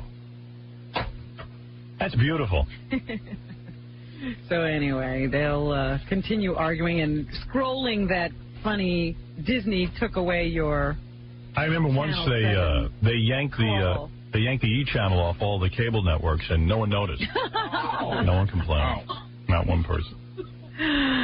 That's pretty sad. Mm-hmm. Now in Congress, they were debating how to fund schools across the country. Republicans want to give the state and local officials the money and let them dole it out the way they want. But Senator Edward Kennedy says... He's got a great idea. He says, sell weed. That'll raise the money. He says that's not right. The federal government better keep a hand in this. Number 14. Sell weed. Vouchers, block grants, and give it to the states and let them make the judgment without tough-minded accountability. It's the wrong way to go. Well, he drowned a woman or something off the bridge. What's he still doing around? He would know. You know, in People fact, talk about I OJ. heard a promo. I guess that 60 Minutes 2 comes on tonight, and they're going to have Caroline Kennedy and Ted on, and they're going to talk about, you know, all the crises the Kennedys have had to live through, and Caroline will talk about how Ted gets them all through it. He gets them all through. He's the best. Yeah, you know, it's called denial. Ted also Yeah. had this to say about the funding of schools around the country. All right. You have more to say. Blank check to the states for them to effectively use that money virtually free from requirements. Ted Kennedy's kids and ancestors will all be rich and go to private schools. What does he know? That are going to result in, one, the funding getting to where the needs are, and secondly, the effective and tough... You want to raise money for schools, make the best-looking students become strippers and raise money for the school. Oh, dear. Anything else, Robin? Well, there's a wonderful idea. Hey, that's why I'm the senator. Air has gone under, Howard. Yes. Virtually while some people were in the air on the plane. Really? Yeah, Wow. and some people have been stranded by this. This woman was headed for Tel Aviv, number 12. We have 3 kids that want to go home desperately, and they took our luggage. My husband's trying to get our luggage back now that we had checked in early, and they left us stranded. They won't even give us information, and they're shutting the building. So the people don't know what to do. It's a discount airline that filed for Chapter 11 bankruptcy protection in February and has now canceled all of its passenger flights out of New York's Kennedy Airport. The cancellations come without warning and has stranded hundreds of passengers at JFK. So annoying. Yeah. Bad, bad news. Mm-hmm. She missed the Holocaust party in Israel. That's right. She was running over there. She wanted to be a part of the sirens. And Right. And she missed it. No wonder she's crying. All right, let's take a break. We'll come back and finish the news. Listening to the only man in the world whose penis is small enough to penetrate an amoeba, Howard Stern.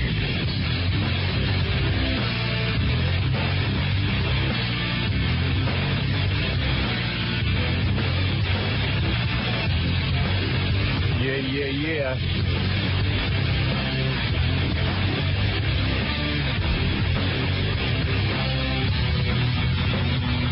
Well, we were scammed because the media relations person at MSNBC says she has no knowledge of Steven Spielberg ever being on the show. See? Or on the station. I had a feeling. Since the tape didn't show up right away. Yep. So we apologize to Mr. Spielberg. That's why I said let's wait until we hear the tape. Yeah, I was smart. There we go. Crazy. But I said, what would a talented guy like Steven Spielberg waste his time commenting on a dweeb like me? You know what I mean? Well, I'm not going to say it that way. Well, I would. Usually these people are so self-absorbed, they don't notice anybody. Yeah, exactly. I can't imagine him even caring. It sounded real to me. No, of course. The Easter Bunny sounds real to you. There were two calls. It's Santa Claus. From the same guy. Let's let's declare war on him. Yeah. Santa Claus is going down. Let's I hate to hear this. Yeah. You know, Magic Johnson has a chain of theaters. And in Baldwin Hills, they have now arrested 9 former employees of the Magic Johnson Theater. and convicted them of stealing an estimated $144,000. He doesn't need the money. In illegal ticket sales during a one-year period, according to prosecutors. I'm a white man. I know not to go to anything called the Magic Johnson anything. Well, people were going. Yeah. Magic was making money, but these people were stealing. You know, Magic's giving them jobs. Yeah, Magic Johnson is very ill. Why would you do that to him? But, you know, everybody's screaming about no jobs in the black community. As soon as you get a job, you start stealing. Allison Albertha Lammy, 31, who is the manager of the theater, was the latest employee to be convicted when she pleaded no contest Monday to one count of theft. A Superior Court judge sentenced her to 40 hours of community service and ordered her to pay $500 in restitution and placed her on a year of summary probation. Wow. What's up with that? Also convicted over the past year are Tanea Lene Brown, Miles Colby Matthews, Maurice Tyrone Cornish, Darnell Perez Martin, Eduardo Chavez, Toya Denise Washington, Antonio Deshaun Hawkins, and Gary Albert Flowers. And Harlem Davidson. An arrest warrant has been issued for a 10th employee. Now, what were they doing? Right. They were double selling the ticket stubs. Oh, for Christ's sake. Yeah, you know, when you go in and they tear off your ticket and they're supposed to drop one part in the box. Well, they were keeping that and selling that too. Wow. And keeping the money for themselves. Hardly seems worth it. So, when an accrediting was done, they noticed that there was some problem with the number of tickets they had and the number of people they saw come in. And they started nabbing people left and right. So, what's the brother going to do? Yeah, you know, here we go with Magic Johnson trying to invest in the black community, and what happened? What happened? Ripped off. Magic Johnson Theater. Meanwhile, the Ku Klux Klan has decided they will seek permission for a masked rally in New York City. Another one. Yeah. Last year, they were forced to remove their masks as a result of a 155-year-old New York state law that forbids demonstrators to cover their faces. And city officials invoked the law after the Klan applied for a permit. The group challenged the order that the masks be removed, which was overturned by a federal district court judge, but then reinstated by a federal appeals court. The case is now back in district court. The Klan wants to be able to march with its hoods on. Yeah. They want that. I don't see why. If you're, you believe in white power, you're not willing to show your face. Did you know that there's a trial about to get underway in the Netherlands? Netherlands and Chili's? No. Oh. Antilles. In Holland, Howard. These two guys who are accused of the explosion of that plane over Lockerbie, Scotland, they are in this prison, the only prison that can withstand a nuclear attack. They're the only two prisoners there. They say so far it's cost $24 million to keep these guys locked up and to move a Scottish court over to that area. This is the first time a country has moved their court outside of its own boundaries, its own territory, to have it somewhere else. But these are, two dangerous guys. So they have to conduct the trial under this kind of tight security and spend all this money to try to convict these guys of killing 230 people on that plane. That case is getting underway. The Klan should march in Whoopi Goldberg masks. What do you think of that? Yo, yo, yo. That would still be covering your face and against the law in New York. Donna Hanover has announced in a very terse statement that she is bowing out of the vagina monologue. A very terse statement? No, terse. Due to personal family circumstances, I have decided to postpone my performance in the vagina monologue. I'll do it. I will work with the show's producers and director to set a date to join another team of esteemed actresses in the future. Everybody thinks the behavior of this couple is very bizarre. Yes, I do. Nobody ever sees them together. We should build a recording studio. But they claim they're married. It's just open up. She also issued a statement that she supports Rudy in his time of illness. That's an all-female play, that vagina monologue. Right. Mark Harris just took her place. It's also a rather liberal play, and it's written by a Hillary backer. Which everybody says, well, what in the hell is going on with her? What's she trying to do? Can't tell.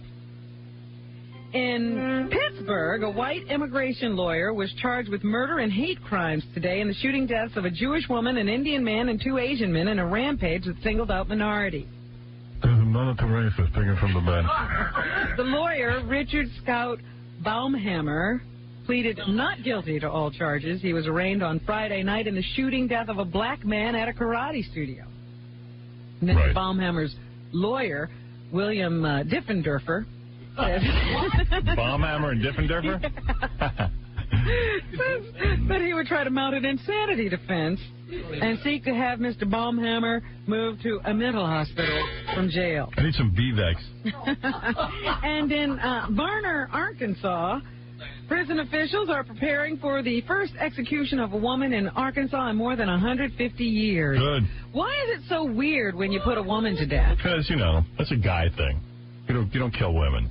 You kill guys. I noticed that everybody gets queasy because of the woman. They always do. But not the George W. Bush. Yeah, he electrocuted a woman down there. It was still a big deal. Yes, it was. But he did it. I'll give him that. I'm just saying, these guys, they throw them in the chair and don't even take a second glance. These guys hate to waste some poon. I see. This woman's a nurse who killed 2 children and attributed her actions to depression. Yeah, well. And we still have trouble killing her. You know what? I'm depressed, so we're going to kill her. What else is going on in the world of showbiz? Can't find my notes, but here they are. Russell Crowe. There's a new movie coming out called Gladiator. Opens on Friday. It's a good movie. What was wrong with the original script, Russell, and how did it change? I wrote it myself. It had a lot of cynical, very modern jokes about advertising and things like that, which is, of no interest to me, and you fixed no interest it, to the people at DreamWorks. And he's such a genius. I love these actors. And what was your reaction when you saw the finished product? I don't usually enjoy watching films that I'm in, mate. I have a very emotional response. That's probably due to the fact that I play rather serious characters most of the time. And even though there's some big emotional moments in this film, I was just swept up by it. I was like... It is. It's very, very good. I forgot it was me. Yeah. It was so good, I forgot I got a good movie. He's a good actor. Yes, he is. And our friend Kim Basinger is in a new movie. It's called I Dream of Africa. I dream of Africa, so I'm afraid to leave the house. I don't want to go there with all those Africans. It's not I Dream of Jeannie. I Dreamed of Africa. Opens on Friday. I'd rather dream of Africa than go there. She plays a woman called Kookie Gallman. Kookie. And here is Kookie Gallman to tell us what she thought of Kim Basinger when she first met her. Sounds like the names of one of your witch friends. I thought she had a sense of humor. I wasn't expecting that. She was really funny. She was very natural. Kim Basinger sounds British. Very emotional. No, this is Kookie. This is the real woman. After all the time. I'd like to see her. Does she really look like Kim Basinger? I think she looks like Kookie. Kookie. There's also a all-new episode of Buffy the Vampire Slayer. Yes, finally. Episode of Angel tonight. I believe there's lesbianism in Buffy. Well, they keep hinting around about it, but they haven't done anything yet. Do you know the name Eliza Dushku? No, I don't. That is the girl who plays Faith, who appears in Angel tonight. What? I don't know. I mean, I watch Angel. I don't know anybody's name. Faith is the girl who was the other vampire slayer. Oh, right. She's cute. Yeah, I dig her. She's going to be on Angel tonight. I think she's joining that cast. Ooh. Before she was on Angel, what did she think of the content of these shows? I never watched it either. I never watched the show before I was on it. You're cool. I was big into the sci-fi stuff and the vampires, but F you. Have much. I think she's cute though. I like her character. And what happens to Faith in this episode? she realizes that Sunnydale, she's not going to get by for too long, so she hops on a train and comes to L.A. to Angels. We should do a week where she falls in love with Howard Stern, who's just like the devil. And she starts to question herself. And then Jack Turns Nicholson. to the dark side. And then Jack Nicholson steals her away from me. The real devil. That's right. Okay. Ringo Starr announced yesterday that his all-star band will hit the road again this summer. Is anyone going to go? Well, Ringo says people still want to see him. Really? So here he answers the question how he feels about being on tour as a middle-aged rocker. Well, middle-aged? I'm middle-aged. I'm not even middle-aged. We're still alive. And we're blessed that people would like to come and see us, you know. And it's a privilege to be able to do what, you know, for me, it was a dream at 13, and I'm still doing it. All right.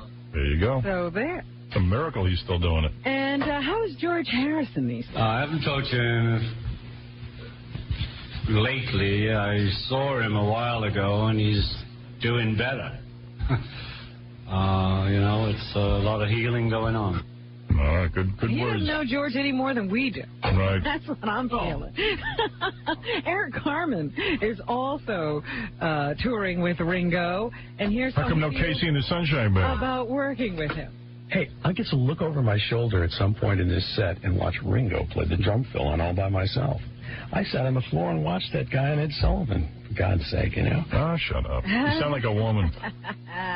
And as I told you yesterday, People magazine is laughing at all of us by putting out the 50 most beautiful people in the world. I came in 1 billion. Yeah, what's our number? I'm 1 billion. You were ahead of me. When does our issue come out? I beat Benji and Mel. That was it. So here's Galena Espinosa talk about it. She says, Catherine Zeta-Jones has a secret fear. Even Catherine Zeta-Jones has problems just like the rest of us. She is pregnant now, as most people know. She's expecting Michael Douglas. Yeah, I live for their every pregnancy, their breath. Every flaw. Baby this fall. And she says that she is really terrified of ending up with stretch marks. Anyone who's been pregnant knows what those are. Her fear, more than stretch marks, is that Michael Douglas will live to 80 years old. Well, she said Michael's stretch marks. Right. So what she saw Michael Douglas's stretch marks and said, I don't really want those. No, wouldn't it be really cool if they ranked the whole world, though, in this People magazine? Absolutely, and then had a magazine for everybody and see where you're ranked. So even like your mom and dad would be in it. She's at home and she buys... Hey, Dad, I beat you. All of these creams, and she is just slathering them all over herself because she really wants... All right, honey, you know way too much about Catherine Zeta-Jones. And here's Espinosa on Shania Twain's beauty secret. What we like about Shania is that no matter how rich she becomes, no matter how famous she becomes, she is still a country girl at heart. Wow. This is her big beauty secret. Whenever her skin is feeling really dry, she doesn't run... She bangs the whole band. ...out and buy some expensive fancy moisturizer. Oh. She doesn't go for a spa day. Instead, she pulls out a tin of this stuff called Bag Balm. It is what they use... That's what Jackie's using. ...to soothe the irritated udders of cows. It is this incredibly smelly ointment, but Shania loves to slather it all over herself. So her husband pees on her. And she does bukkake. Bukkake film. She does bukkake. Hey now. And here Espinosa reveals something about Julia Roberts. Share with you one last secret about Julia Roberts. She's a man. You know that megawatt smile she has that's made her world famous? She actually didn't come by it naturally. She used to have a gap between her two front teeth that she had to have sealed over by her dentist. Oh, my goodness. Who said that magazine was vapid? Like, if you get some bag balm, you'll look like Shania. We learned secrets about Julia Roberts. Yeah, like she used to have her brother. You know, I read that in the tabloids they say that Benjamin Bratt, he's like a real family guy, that boyfriend of hers, and he's trying to patch up Julia with Eric. Good. But Julia's not going for it. Yeah, please. She knows she'll be dumping Benjamin Bratt.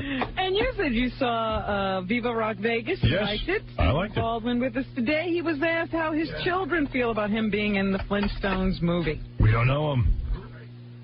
The kids are pretty pumped. I think it's a groovy thing for them that Dad's Barney Rubble. You know, that doesn't stink. He's just whipping out every cliche. My 3-year-old's pretty hilarious in that vein. You know, online at the supermarket, you know.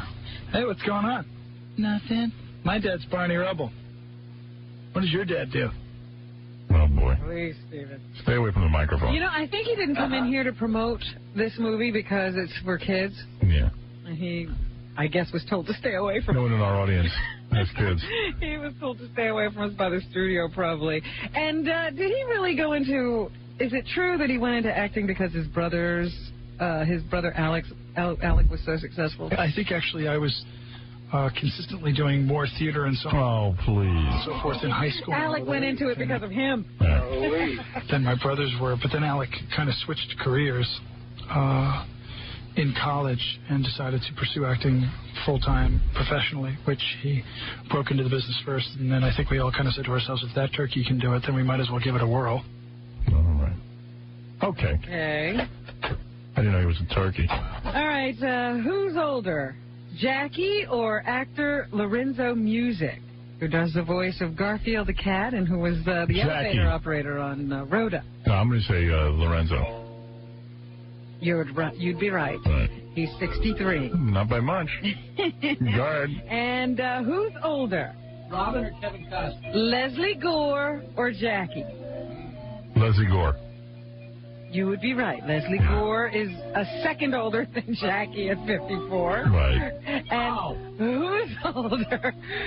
Christine Baranski or Jackie from Sybil fame? Jackie. You would be right. Jackie is older. She is 48. Yeah, and she's a spring chicken. That's right. Right. She's a codger, but not as much as Jackie.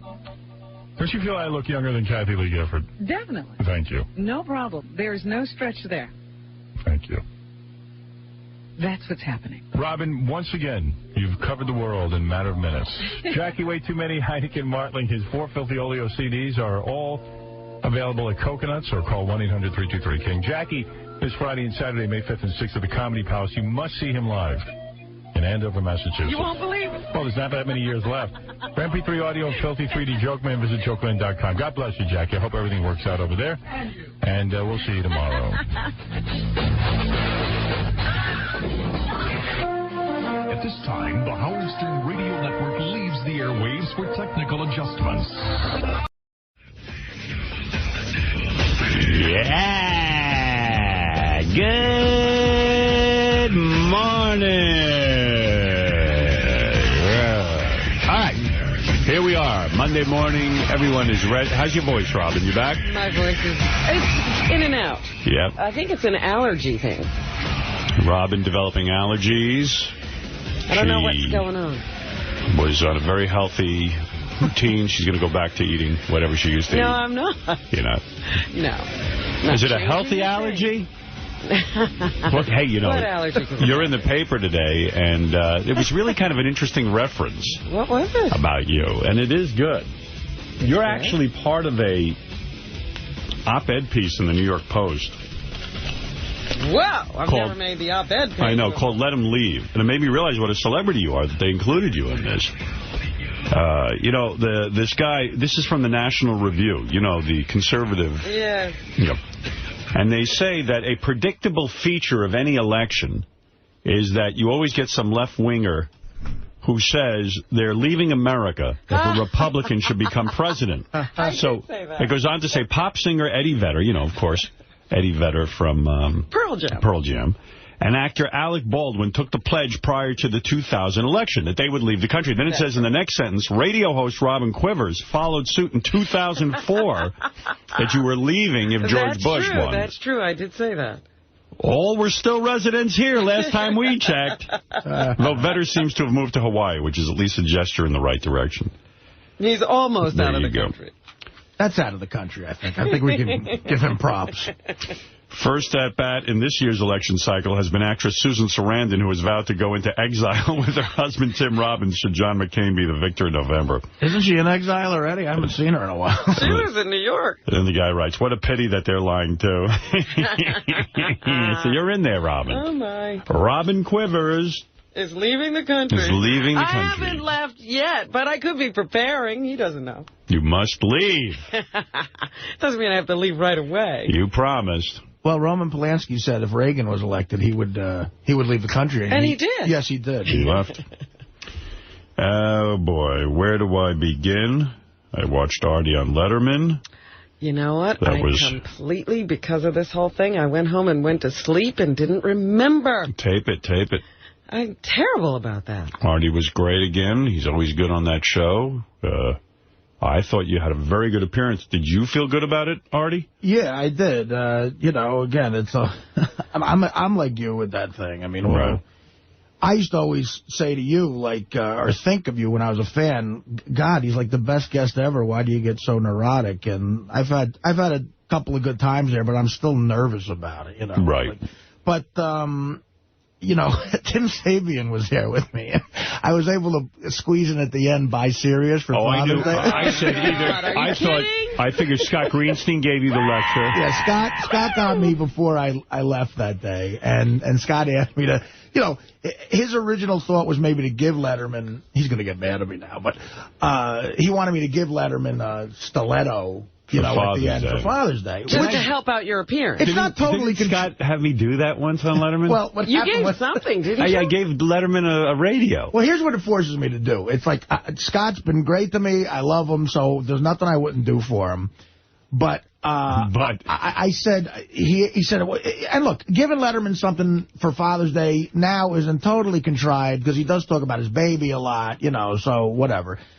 Maybe, you're a father now, so everybody knows he's a father. But it forces me to ask this really nice kid, Matt, there, who does my pre-interviews, if at the end... Now, I only get 8 minutes. With Howard, and rightly so, they give Howard like a half an hour there, 3 segments. And even because they want the ratings, Even I set it up ahead of time with them that I was giving them a radio. Right. Because, that's nothing you want to... You don't want to look like you're doing a commercial unless they're cool with it. Right, exactly. So I felt your pain a little bit there. I had to bring it up, and the kid said, listen, we don't do that for anybody. Dave thinks it'll bring it to a screeching halt. He goes, you only have 8 minutes. Right. Yeah, what are you doing presenting him with a radio? How do you work that in? And I said, Here, Dave, here's your Father's Day radio. Dad, I bought you a Father's Day present. I said, and this is a great compliment to you, too, but I said, listen, I have to say this. I know the answer, but I'm just, my bosses here are asking me to do this. Obviously, Howard did it once, and that's an example of it, And he said, listen, obviously that's Howard. You know why we would do that. We love having Howard on because he big ratings. Dave and Howard are known each other forever. I said, everything you're saying, I already thought out loud that you were going to say. Don't worry about it. Right. And I had Sabian call him just to smooth it over a little bit. So, good. To tell you the truth, it was like a weight off my shoulders because, you had Tim call Scott? Well, Tim said he would call him. It's hard to crowbar that stuff in. It does. Right. It's not natural. It's not fun or funny. Doesn't make that easy for someone to do. No, he's not. Well, this is what makes... If I actually did do that, he might have nailed me on the air, so I'm glad I didn't. But Tim just said to me, look, if at the end... you could say it's Father's Day real quick, try to crowbar it in. So I had him plug a stand-up gig, and, Letterman's reading the stand-up gig, and in my head I'm going, okay, when do I say it? How can I throw it in? I don't want to talk over him. If I talk over him, I'll go, look, I'm reading your goofy stand-up plug, and I get a word in, so... you did it good. At the end, he went... And don't forget Father's Day, Sirius Satellite Radio, something like that, But even I said I know Artie's pain because I'm sure everyone was working on him. But let me just point out to people, it is never entertaining to see you give somebody something on a talk show. Right. Well, right after the end of the segment. Unless I'm doing it. Right. Well, right after the end of the... Smarmy, everybody knows it's a commercial. Stop it. Well, right after the end of the segment, during the commercial, Letterman said to me, he goes... Hey, got to move them radios. You're just like a cattle driver. Right, and then when I saw Sabian, I walk off to the green room. He was there. Sabian gave me a hug like I was a new father. Oh, my God. You had a baby? Yeah, wait, let me see if I can find it. I'd have to go all the way to the end, but wait. This will take me a minute. All right. Stern radio broadcast heard each and every weekday on Sirius Satellite Radio. Ladies and gentlemen, the always entertaining Artie Lang. Artie, come on out.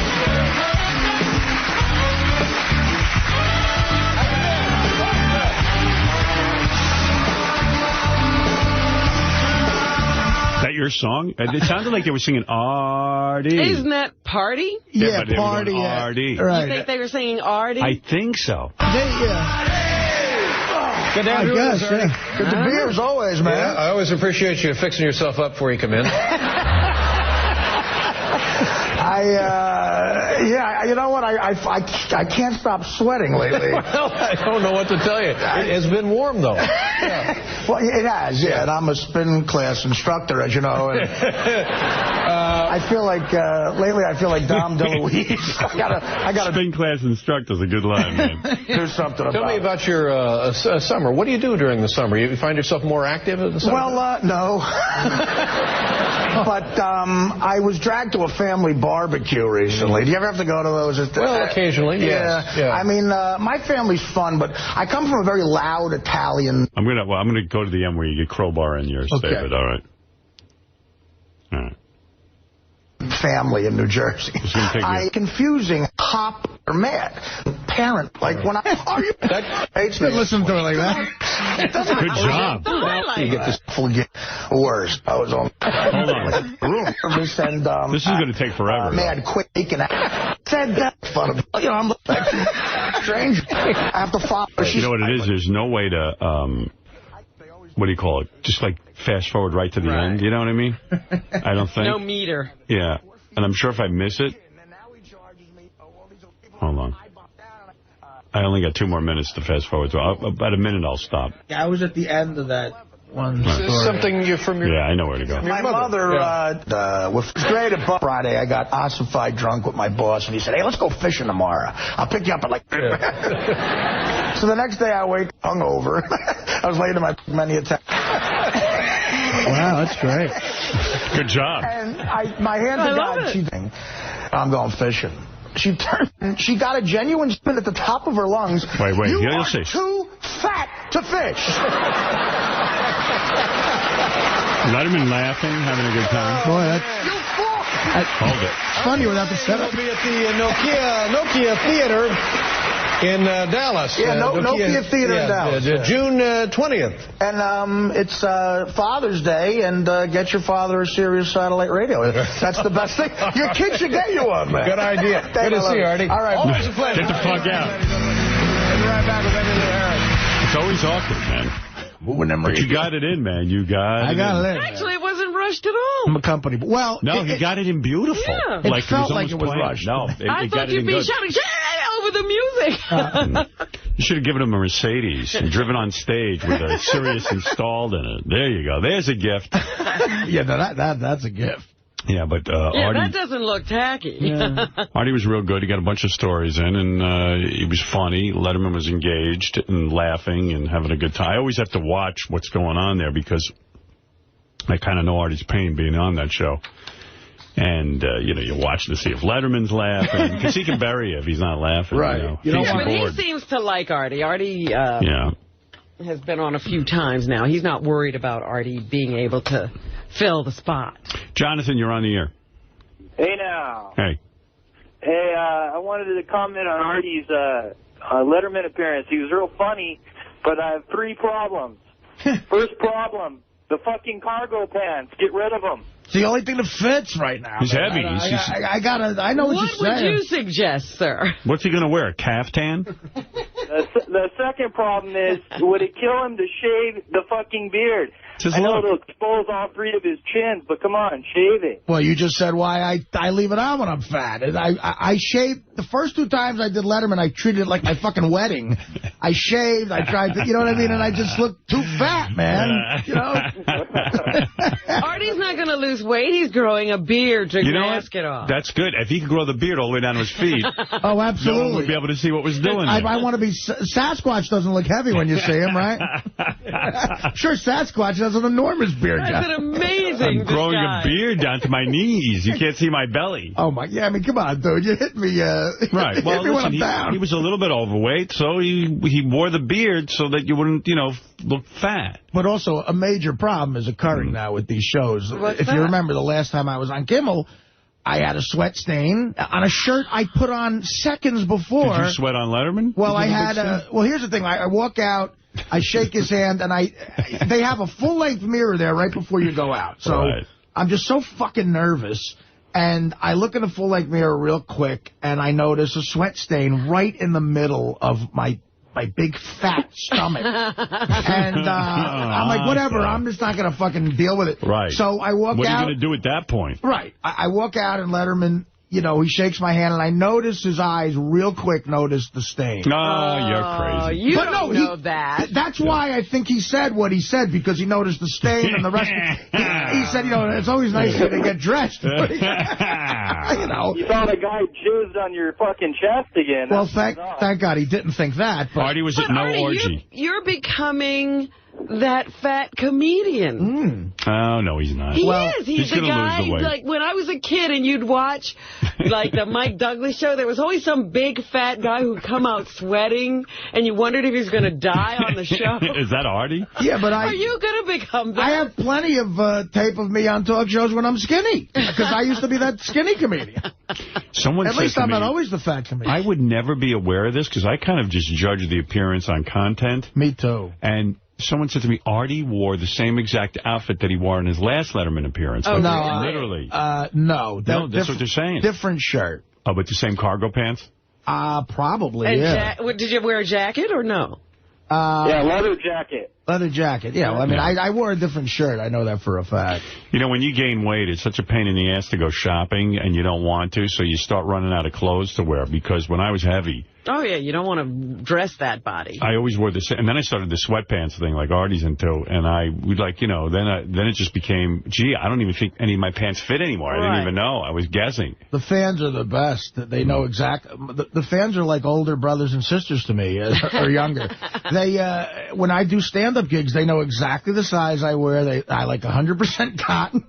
They throw 4 shirts on stage now, and I pick them up. Wow. That's my wardrobe. Yeah, but he needs pants, ladies and gentlemen. Yeah, throw some pants up. Yeah, could you stop throwing shirts and switch to pants? He's got more than enough shirts. In Dallas, Saturday night, throw some pants up. Nothing with the Cowboys on it, because I'll burn it. Yeah, what size waist do you think you are at this point? Well, so I mean, let's just get sweatpants for now. Yeah, because some of those are going to have to fit. You know what I mean? Someone's going to get it right. Yeah, the cargo actually have a button and a zipper, like a regular pair of pants, and they fit me. That's why I wear them for formal occasions. You know what? Dress pants? I have to keep them clean and dry for like when I did HBO, I wore those cargo pants. What would you do if anything ever happened to those pants? You'd kill yourself. I'd probably have to go... Don't you wish you bought 10 pair of them? I have another pair that I wore for my photo shoot. Oh, jeez. But those probably aren't as comfortable, right? It's weird. Yeah, they probably fall the same, down. Right, they're the same size, and yet, you know, that's true with shirts, even with me. Yeah. I bought 2 of the same shirts. And One they of them, fit differently. They fit different, and it's the same size and everything. I swear to God, T-shirt. Same size, one of them I threw out, one of them I kept. Well, listen, if you go to, say, like, the last time I got thin, healthy, right. I was down to, I weigh 300 pounds. I probably weighed about 190 pounds when I left the Norm show. Right. And I was 175 in high school, so that was the closest to the high school weight ever. Wow. I went to Barney's and I bought myself I bought a $3,500 Italian suit, like a Vestimenti suit. With a Still top. got that? Yeah, I still have it. It's in mothballs. Every once in a while, I try to put my arm in it for a laugh. And you should have worn that on Letterman. And then when I got a little... Say, listen, I haven't bought a suit since I weighed 170 pounds. That would be funny. I really do want to wear something different, and this is the best I can do. Farley used to do this hilarious bit called Fat Guy in Little Coat. Yeah. He would put like one of Spade's coats on, and it would barely come over. And he would go like in a circle, and go, Fat Guy in Little Coat. But and then a few years later, I had gained some weight. Nothing like now, but I was probably about 240 instead of the 190. And Barney's, you talk about different things being cut differently. That is made for those models you see in fucking Vogue. Oh, yeah. Because at 190, I just made it to fit into one of their suits. Right. I used to love... They'll laugh at you, those people. But when I was heavy, man, I loved going to Big Man, Tall Man store because everything fit. And And you Nobody were a judged you. lightweight there. Yeah. Oh, yeah, it was great. You were the skinny girl over there. You got to go over there, man. Just take one trip, man. I've never done it. They give you the jeans with the stretch panel in the middle? I have that. Like, yeah. Do you have the stretch panel? Yeah. You do? Well, they're not jeans, but they're like black pants that have like a stretchy. Yeah, but you could actually get jeans with the stretchy thing. And the stretchy are great because you could gain another 100 pounds. Yeah. They'll stretch right out. Well, everyone's telling me I'm gonna lose 30 pounds in Iraq. So thank God. That's what you're counting on? Well, if I could drop about 15 before, I'll be 45 down. My jeans were like maternity pants. Yes. Like, they didn't have. Well, the maternity pants have the panel in the front. Well, the guy at the Big Man Tall Man store told me that's where they stole the idea from maternity pants. And what it was like a pair of jeans, and you can imagine they were the most unhappening jeans ever. But nevertheless, jeans. And definitely you don't want your jeans gathering in the back. And they had a nice big black panel right down the center. And as your belly grew... Did they have a lower crotch as well, Howard? Yeah. Did the crotch hang down real low? Yeah, well...